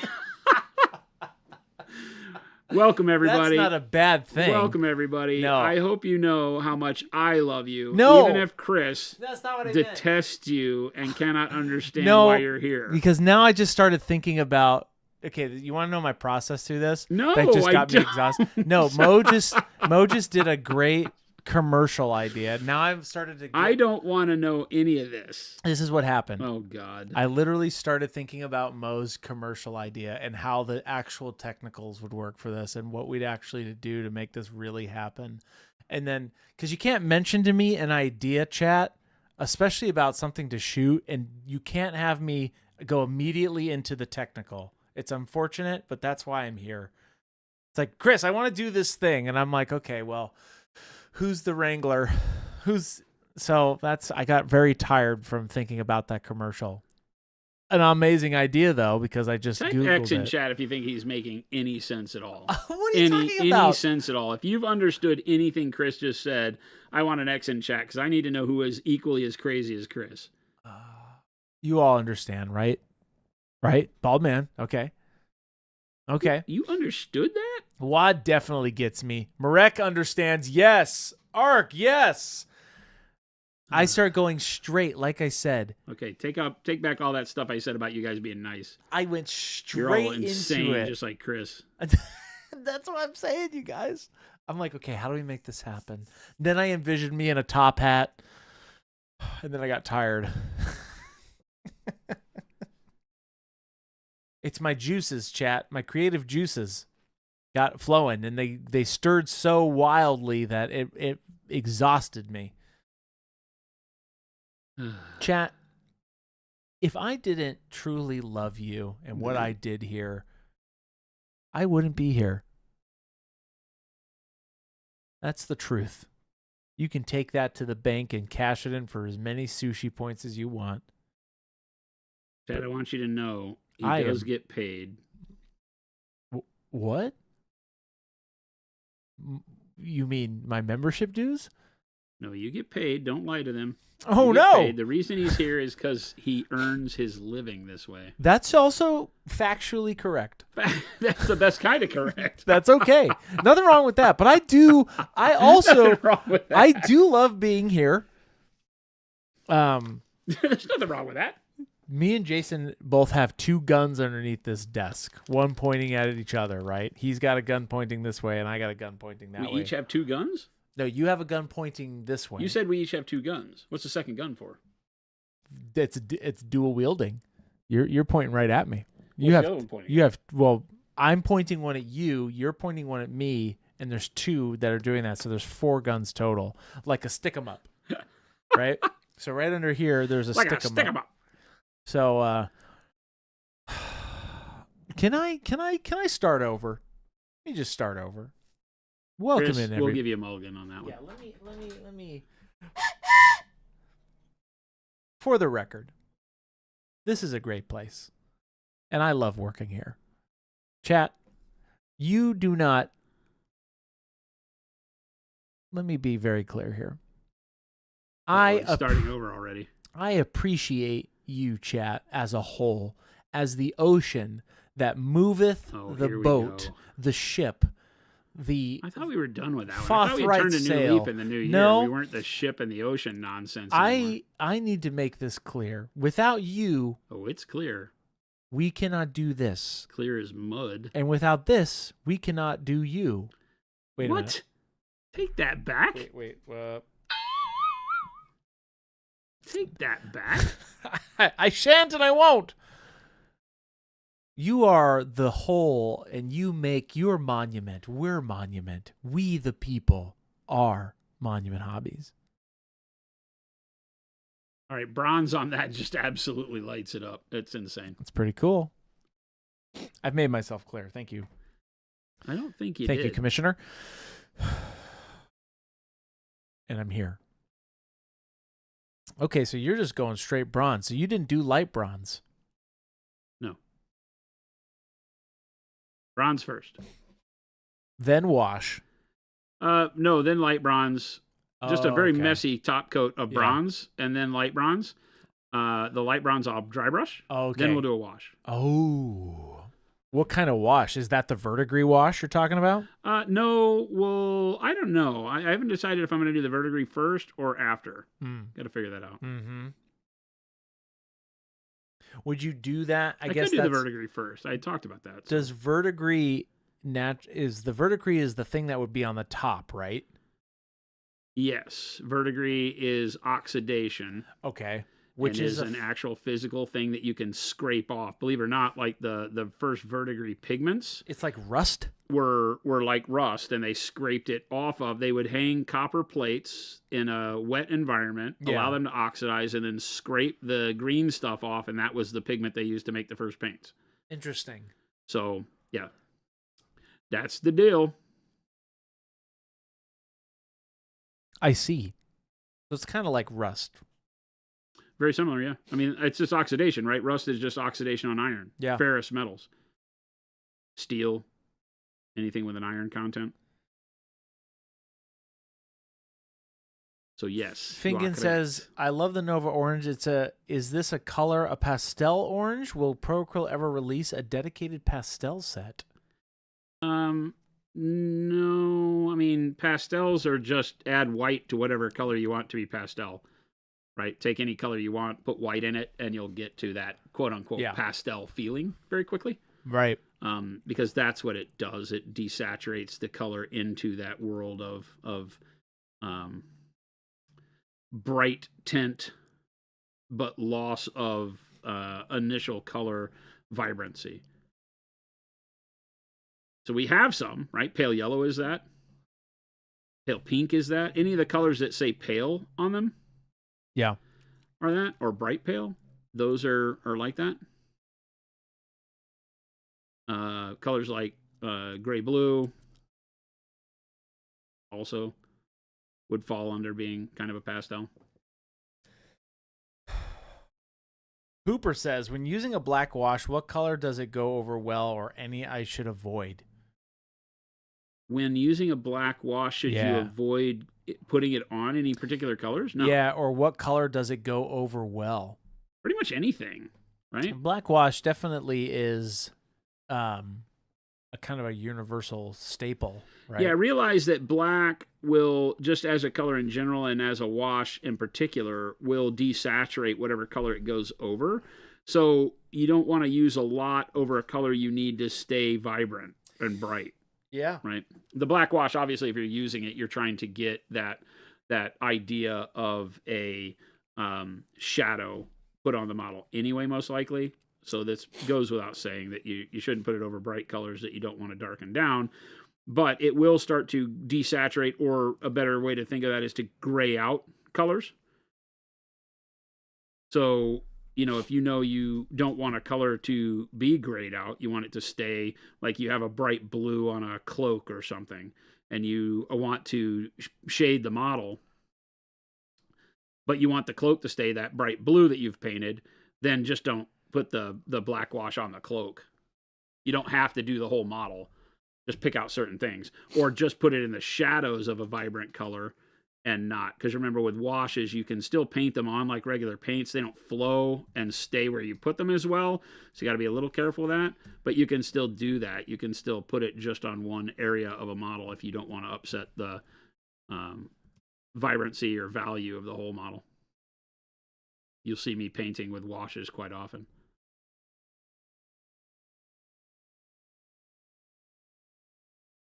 Why isn't faded green pale green?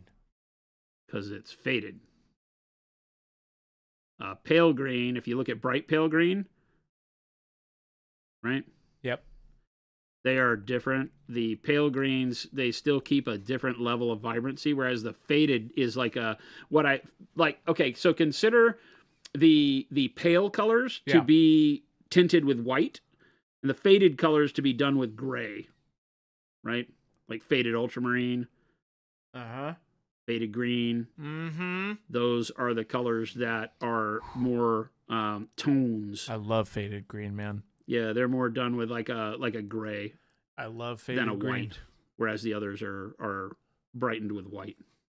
Yeah, they're desaturated with white, I guess we would say. Faded green is one of my favorite colors. It's a great color. It's a great mix. Like I tend to mix it with other colors a lot. All right, there we go. So some bright bronze or some regular bronze over that. Just a little bit of bronze, you would say. No, I wouldn't say that. I've used quite a bit, actually. A little touch of it, I would mention. No, that's not what I would do at all. That's not how I would talk about that in the least. You say that now. Oh, I've said it then, too. When will then be now? Soon. In just a second. Give it time, Christopher. Give it time. Give it time? Is that your advice for me today? Let it go. Let it go. No singing. Oh, sorry. No. We can't have that right? Is that the right song though? No free pub. I don't know that. No free pub. I was never assaulted by that show, so I don't know if I got it right.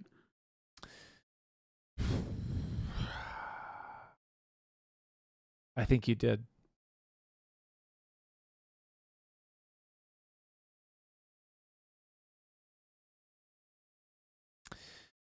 You know what's funny, Jason? So I saw one time where a cow that was trying to get out of the area that it was in, got out and was walking down the street to a cow guard. You know these things? Yeah. And it didn't know. They're very afraid to cross the cow guard, and it just stood there and stared at it for a long time. That was pretty funny. Oh, okay. I could see the gears turning in the cow's head on how did it get itself into this harsh predicament. That was pretty funny. I mean, if you're into that kind of thing, I could see that being funny.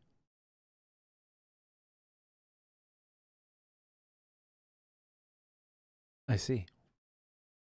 Matt is Hype says, no question here.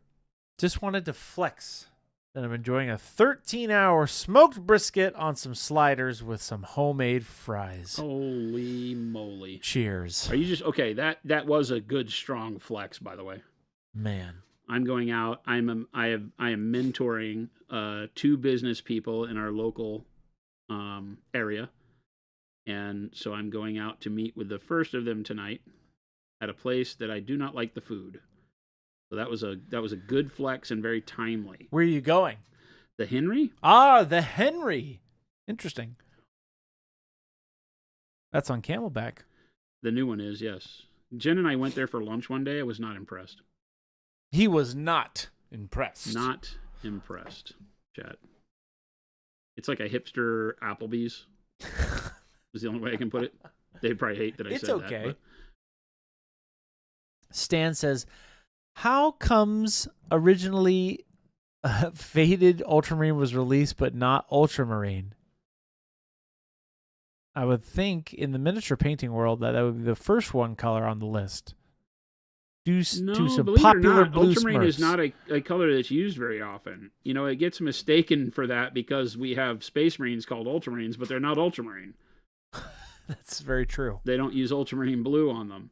So it's a weird concept, but ultramarine is a color that is used a lot more by, well, I say that. It's a color that's sought after more by people who mix than I think people who are just using straight coloring, because it has a little bit of that violet leaning.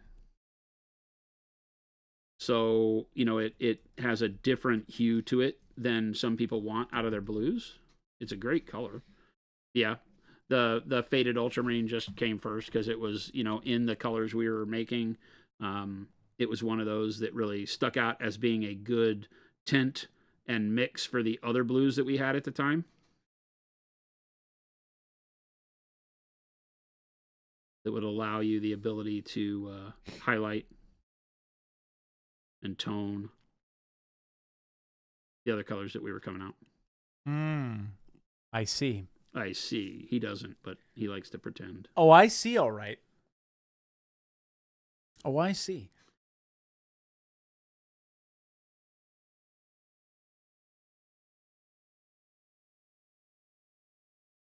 Honorable MFer says, UPS just dropped off more paint at my door.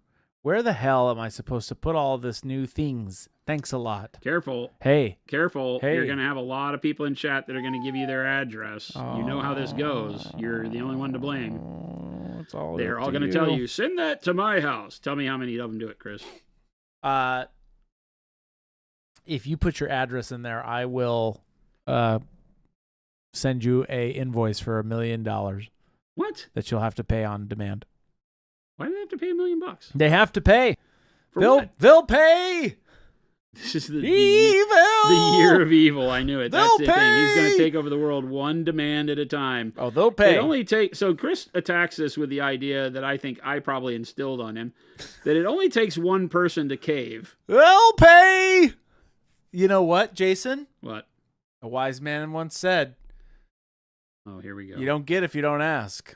This is also true. I mean, we gotta ask. You know, if we were to charge $5 million for every bottle of paint, we only have to sell one. Hey. Think about how easy that is. Just logic dictates. Selling one bottle of paint is much easier than selling 5 million bottles of paint. I'm just saying. Right? You don't get if you don't ask, chat. We didn't get here by being dumb. We got this figured out. We're going to cancel all paint production and stop it. We're going to make one bottle a week. That's it. And charge $500,000 for it. Yep. That's it. We think the rarity alone, the collectability of it alone, should give us what we need, right? We got this all figured out. I'm just saying. Don't tell our competition. Papa Chicken says, Jason. Sir? Please say, Alexa, please order 2 large pepperoni pizzas. Alexa, please order 2 large pepperoni pizzas from Domino's. Thank you. Delivery. Everybody's having pizza for dinner. I would love that. You want some pizza? Right now. I have not eaten today, so I have to go to the Henry. Today sounds amazing. Today does sound amazing. Food today sounds even better because I have not eaten.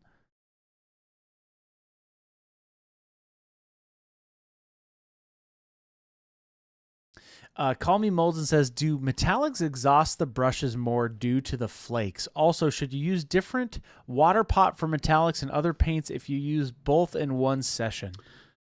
Yes, there is a strong case to be made for it being better for you to use a separate water cup to answer that part of the question. Mainly because, as you can imagine, the particulates of metal that you wash off into the cup could get into the brush. And then impact the other colors that you're doing. Like if the wetness on your brush that you're using to glaze is loaded up with metal flake, then of course that will cause that to be a little bit more difficult when you glaze and you get shinies in it. So yeah, there's a world where that's true. I do not do that. So I'm a fool.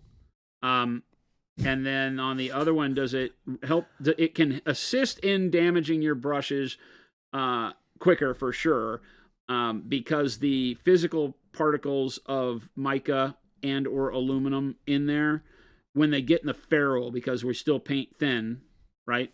And so paint gets up into the ferrule. That's that little dark band on the brush. And if it has the metal particulates in it too, then that can cause this to dry and clog better. You can still clean it. I think when you use metallics, you should just clean your brush more often, like with soap. Like right now, if I were doing the right thing after this session, I would clean my brush off with drunken brush goop. Drunk goop. You mean you should? I should. I should have a producer who does that is what I should do. But, you know, we can't all have great producers. It's just not possible. I understand. I get it. I was just about to say, this workup you're doing would be really cool on the new Custody models. You know? Don't say that more than 3 times. Ugh, now we have to pay for it. Great. Now I have to pay for it. Now I have to pay for it. You do? I don't. Great. I don't have to pay for it. No, stop it. No free pub.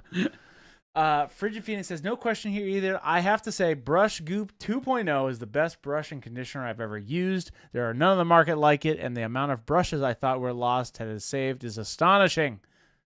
Love. It's miraculous. It's no different than the first Brush Goop either. So it's been that way just forever. Better formulated. We changed it for its viscosity and its melting point, and to take the animal stuff out of it. Somewhat civil. You mean Chris should clean your brush? No, I won't. That's what I said. He doesn't want me to clean his brushes. I won't do it. He's literally said, "Do not touch my stuff," and that is his stuff, and I won't do that. I could. He still touches all my stuff. He just doesn't touch the stuff that he needs to be touching. Yeah, I do need to move this stuff. Also, Jason is drowning in models on this desk right now, so it makes it difficult. I'm gonna get you a shelf, Jason.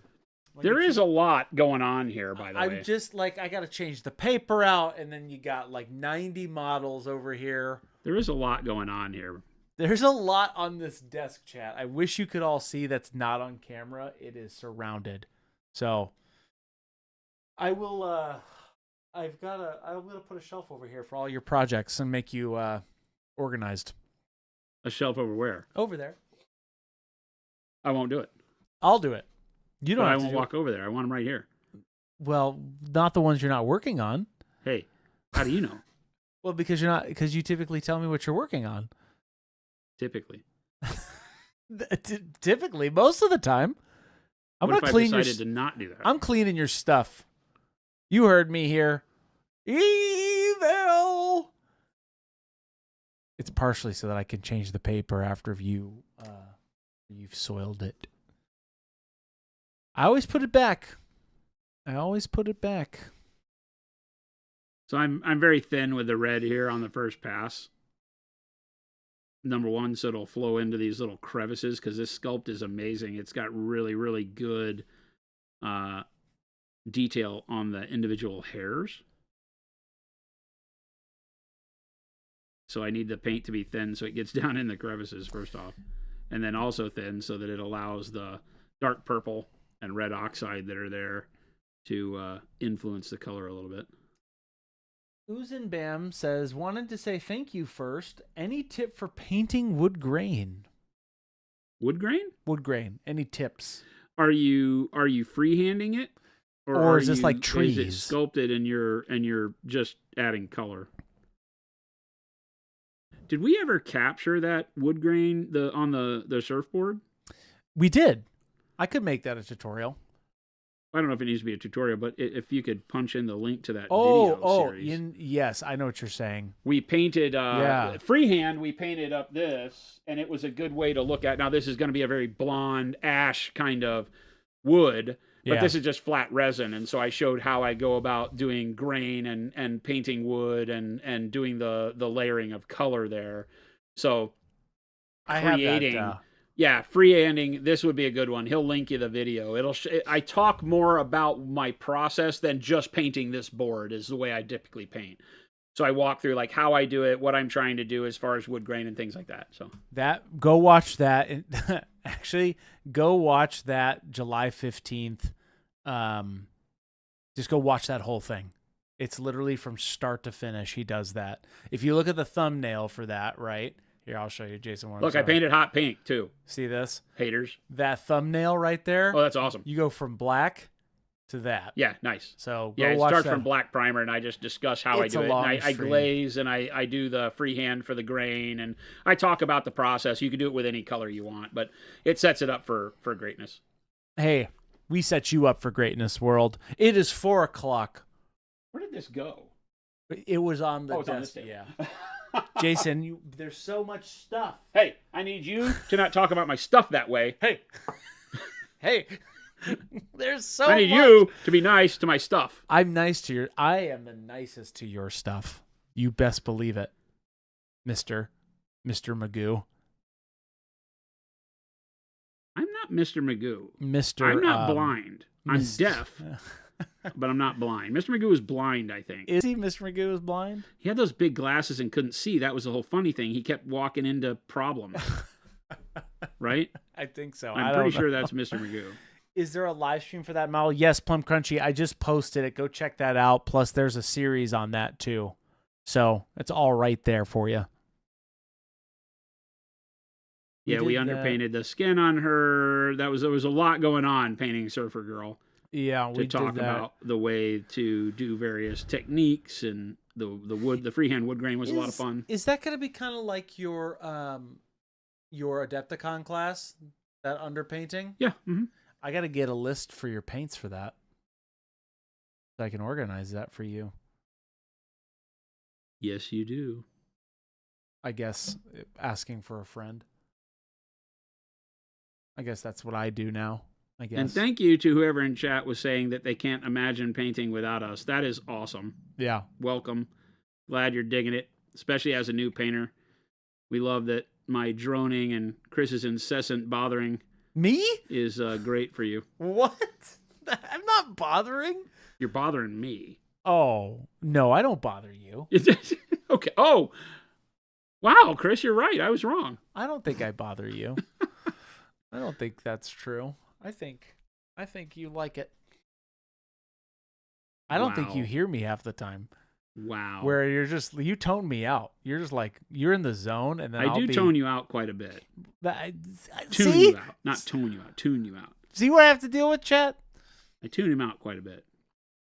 Well, chat. I keep it for you. Up in chat if you tune him out too. What? Let's give Chris all the love. I don't want to. Don't tune me out. I'm trying to be here for you. This is serious business. Where's Tim when I need him? Serious business. I don't know. You know what I want? What do you want? I want a baseball hat with one of these big ass Greek plumes on it. Go get it. I bet you can find one. What's it called? Baseball hat with big ass Greek plume. Hat with Greek plume? With hoplite plume? Is that the right word? I don't know. AI says you're insane. Hey, you know what? Here for a long time, chat. We get a lot of X's? No. Oh, we did. Papa Chicken says X in chat if I tune who out? Oh, yikes. Rip. Rip. Hey, I don't care. I told you. 90-10 this year. 90-10 what? 90% business, 10% fun. Oh, okay. Well, it's all fun. Let me rephrase that. 90% business, paint, 10% silly dad jokes. Okay. And nonsense. Is that the same every day? It has been, and I've been very good at this. I have been very good at keeping this this boat afloat. Wow. You know? That's a heck of a statement, buddy. That's a good thing. That's good. I keep us on track. Been very serious lately. Very serious. Wow. Right? I don't know. Me? I have a hard time with this one because I think you're slapstick all the time. What? Me? Yeah. No. Yeah. We get so many questions. Most of the time, I try to get the questions in, but I can't keep up. I don't have time for silliness. I'm trying to just keep up with all these people. That's right. I do it for you, chat. Chris, do you have any tattoos? I have a massive smiley winking face on my left butt cheek. It says harsh but fair. That's. I have a different kind of thumb palette. I don't even know what that's supposed to mean. It's not supposed to mean anything. That's the 10% we're talking about. L Firespray says, these people? Yes, you beautiful, wonderful people.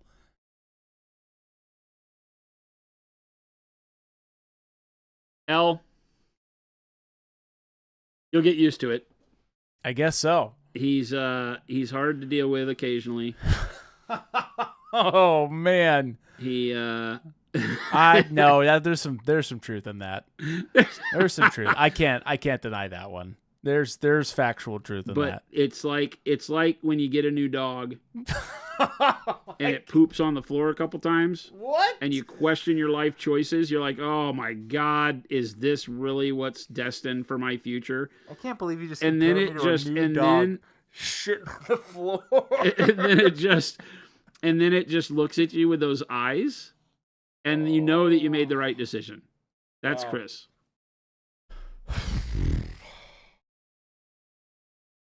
Wow. He can't even argue because one of his favorite things to say is that if you do particular things to him, he will poop on your desk. That's so factually true. I'll go poop on your car. I won't even think about it. You said you'd poop on your desk or poop on your floor. I've threatened Gabe with that a lot. I will go poop on your floor. First time I heard him say that, I was like, excuse me, on what? Your floor. I'll do it one of these days. One of these days, I won't be all talk. One of these days, I'll snap and just go drop pant. You drop trow in the office? That's an HR infraction. You heard me! Ellie? What? Ellie? Could you come here for a second? So you have to get like, okay, so if that happens at your office, right? So if this were to happen, would you fire me? Because there was something that I just saw. Okay. That woman who won some amount of money in the lotto pooped on her boss's desk and got arrested for it. What? Yeah. No. Yeah, she literally, it was in the, I mean, you can't believe the news all the time, but it was literally a story in a local news channel that was like, she won some sort of scratcher lotto, like won like $1 million or something, and went and pooped on her boss's desk and they arrested her for it. Arrested? Half of me was like my hero, and the other half is like, what have we become? Why? How do you get arrested from that? I guess, is it just obscene? That's a health hazard. You can't go pooping on people's desks. Come on. You ever heard of pink eye, son? It's a joke. It's a joke. Wow. This is what I work with, chat. Help me. Please help me. Went to jail. That's crazy. So, buddy, what are you in for? Well, let me tell you. Wow. I took a hot dookie on my boss's desk. I dropped a deuce on my boss's desk. You would be like the hero. You'd be running. You would be running cell block C. No, I would first get permission from Jason if I could do that to Gabe, because he would be the one I would do it to. It's on Snopes? Okay. It's still funny, though. Hey, I guess... Breaking and exiting. Yeah, that's great. Oh, it's so good. Breaking and exiting. It's so good. Oh, I don't know what to do, chat. Oh, I love it. You don't know what to do. I don't know what to do. You know, you drive me to do this. Now I could go to jail. Why? Because if I go poop on Gabe's desk, I'll go to jail. No, I wouldn't. I think I would ask Jason permission. Like, if Gabe really brought me to that level, I would go then and say... Then we both go to jail. Jason, Because he'd be like, yeah, I told him he could do it. Jason, it seemed cool. It's a hell of a joke, right? If you imagine with your hands behind your back talking to the officer going, I mean, you have to admit, right, sir? Yeah, this was the coolest thing anybody's done in this office. Like, you have to admit, right, that was really funny. And you know the cop would be like, on the way out, he'd kind of wink at you and go, that was pretty good. Yeah. You have the right to remain silent. What do we think, chat? We're getting pretty far along before we do the washes. We got the metallics looking pretty good with the bronze over the dark bronze. You can catch the areas where you can see the shading dumping in already. That's one of the reasons why you want to do a little bit of highlight before you do the wash, because now the wash will have more impact in that it'll be brighter and darker and all the things we want. But I'm digging these guys. They're pretty fun. We need to go and do the washes. I'll do a black, brown type wash over all of the steel that I've done, except for the sword. We'll do Payne's Gray on that. Oh, so they're like... And then on the bronzes, we'll use like maybe the petroleum brown. You've got... Like these are metal bits. They're legs. He's entirely automated except for his face. Yeah. Like he has human skin on his face and neck. And everything else is metallic and gears. Interesting. In this army, there's one of the leaders is called a mechanist, and it has clockwork hoplites. Like, they're just total like clockwork army that you can put together out of this. This guy's all flesh and blood, looks like, and this guy's more mechanical. Yeah, mechanical. But I think this army will look good with these colors. I'm really impressed with the way that the Dark Sea Bend turned out on the capes, right? I think that's going to look really good across the army. And then you're going to have, like, I'll get the shock of red on these guys up, and then they'll be paired in the same army with the Inquisitors with the bright red cloaks. These guys are basically naked. They're just clockwork and skin. They don't have any other clothes except for the cloak and the mask, which we'll do in the same bronze. So it'll be fun. And then you got this guy. Oh, yeah. That will go in the same army, too. So we'll have to figure out all... It's going to be a pretty cool-looking army, I think. On the table. Please do not poop in the back of your squad car, says Darth Mullen. I won't. I won't. Pikmin for horror, what's going on? Breaking the log. Oh, you got... Chat, you're hitting some homers right now. That's pretty good. Wad says, I'm happy to say I wouldn't want to poop on your boss's desk. Neither is Chris. He just does it for the laughs. Oh, I wouldn't do it. The giggles. Maybe. He's not going to go poop on anybody's floor or desk or whatever. No, I won't.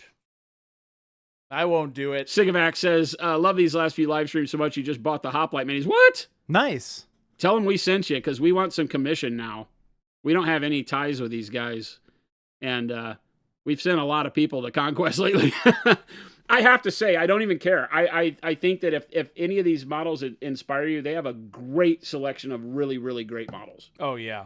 Really, really great models. I mean, every model that I paint has been exceptionally fun and has made me want to paint more of the models. Yep. And there are obviously other models in the world. They're not the only ones that make me want to do that. But for some reason, army to army, I've been challenging myself to build a model a day. Yep. Or kind of 7 models a week kind of thing. So that I'm building up enough of a clutch of models that I can grab from different factions to keep doing the rule of cool thing. Yep. And that's been a big help because it really does pump my energy up when I can say, oh, I can paint a hoplite looking dude. And then we can paint, a floating suit of armor for the Euronian. It's funny that these are in the same game. Yeah. Well, they're right? different scales. Yeah. But all of them have made me really excited to just be like, ooh, what are we painting today? And that is, I think, the most telling thing for me. But yeah, they're really good. The plastics are great. I've had a blast with them. I'm also having a bunch of fun with my Victrix little medieval guys too, though. So yeah, they're cool. Victrix? Victrix, yeah. Yeah. Like, hello. Where are those from? Hello. What, these? Yeah. Victrix. What is that? It's just a company from the UK that makes historical models. They do mostly like, I guess they do like French and Indian War stuff too. But they have a bunch of really cool medieval stuff. Pikmin says, I'm still working on the frameable and the frame. Survivithan is super fun. Nice. He's great, and it looks great. If you're not following Pikmin for Horde, make sure you do so. He's been working on the streams. He painted up Survivithan, looks fantastic, and now he's doing a custom frame with like custom sculpted tentacles on it and kind of a sea sense, like very, very Cthulhu-esque. Yeah. It's really cool. Really cool. Jason, do you have to go right now? Yeah. You have to leave. Yes, that's true. I got to go check some emails before I go. You're right. So everybody, thank you for a wood wand For a wood wand, wait. For a wood wand, will you go layering or glazing? A wood wand. Oh. So for me, I typically do a lot of both on everything. Again, we have a video that says just do this on YouTube. And the idea of that video is that I glaze my first layer of every color past the base. So if my base is dark purple, it just goes on opaque and the model is dark purple. And then my next color, the first layer of that color, I will glaze, kind of a 50-50 glaze, meaning it's not ultra thin, but it's also not opaque. That gets me my blend started. And then the second layer of that same color, I go more opaque with, and that's how I layer so that I get better blending with my layering. Yeah. So I'm glazing, layering. I'm alternating back and forth as I go through my colors. And that's my style of painting. That's just kind of how I attack it. Now, I use different approaches to different things. You won't always see me do that. Metallics maybe not use that same way. Highlights may be different, but that's kind of the mentality that I start with. So when you say when I'm doing a wand, would I do layering or glazing? I would say yes, I would do both. I would do a base coat of a dark brown, and then I might glaze a layer of lighter brown over it, and then an opaque layer of that brown over that, and then a glaze of an even lighter brown, and then an opaque layer of that over that, and until I ran out of space, kind of a thing. Yeah.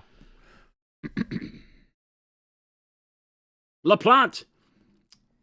How would you go to get a similar vibe and colors for the metallic parts, but in non-metallic metal? You mean color choice-wise?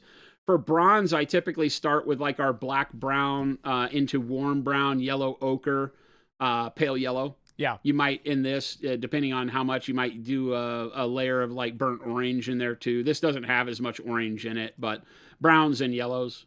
Starting with like yellow ochre, maybe some khaki. Khaki is the color of like the shine. Mm-hmm. Right? And then into pale yellow for the very bright edges.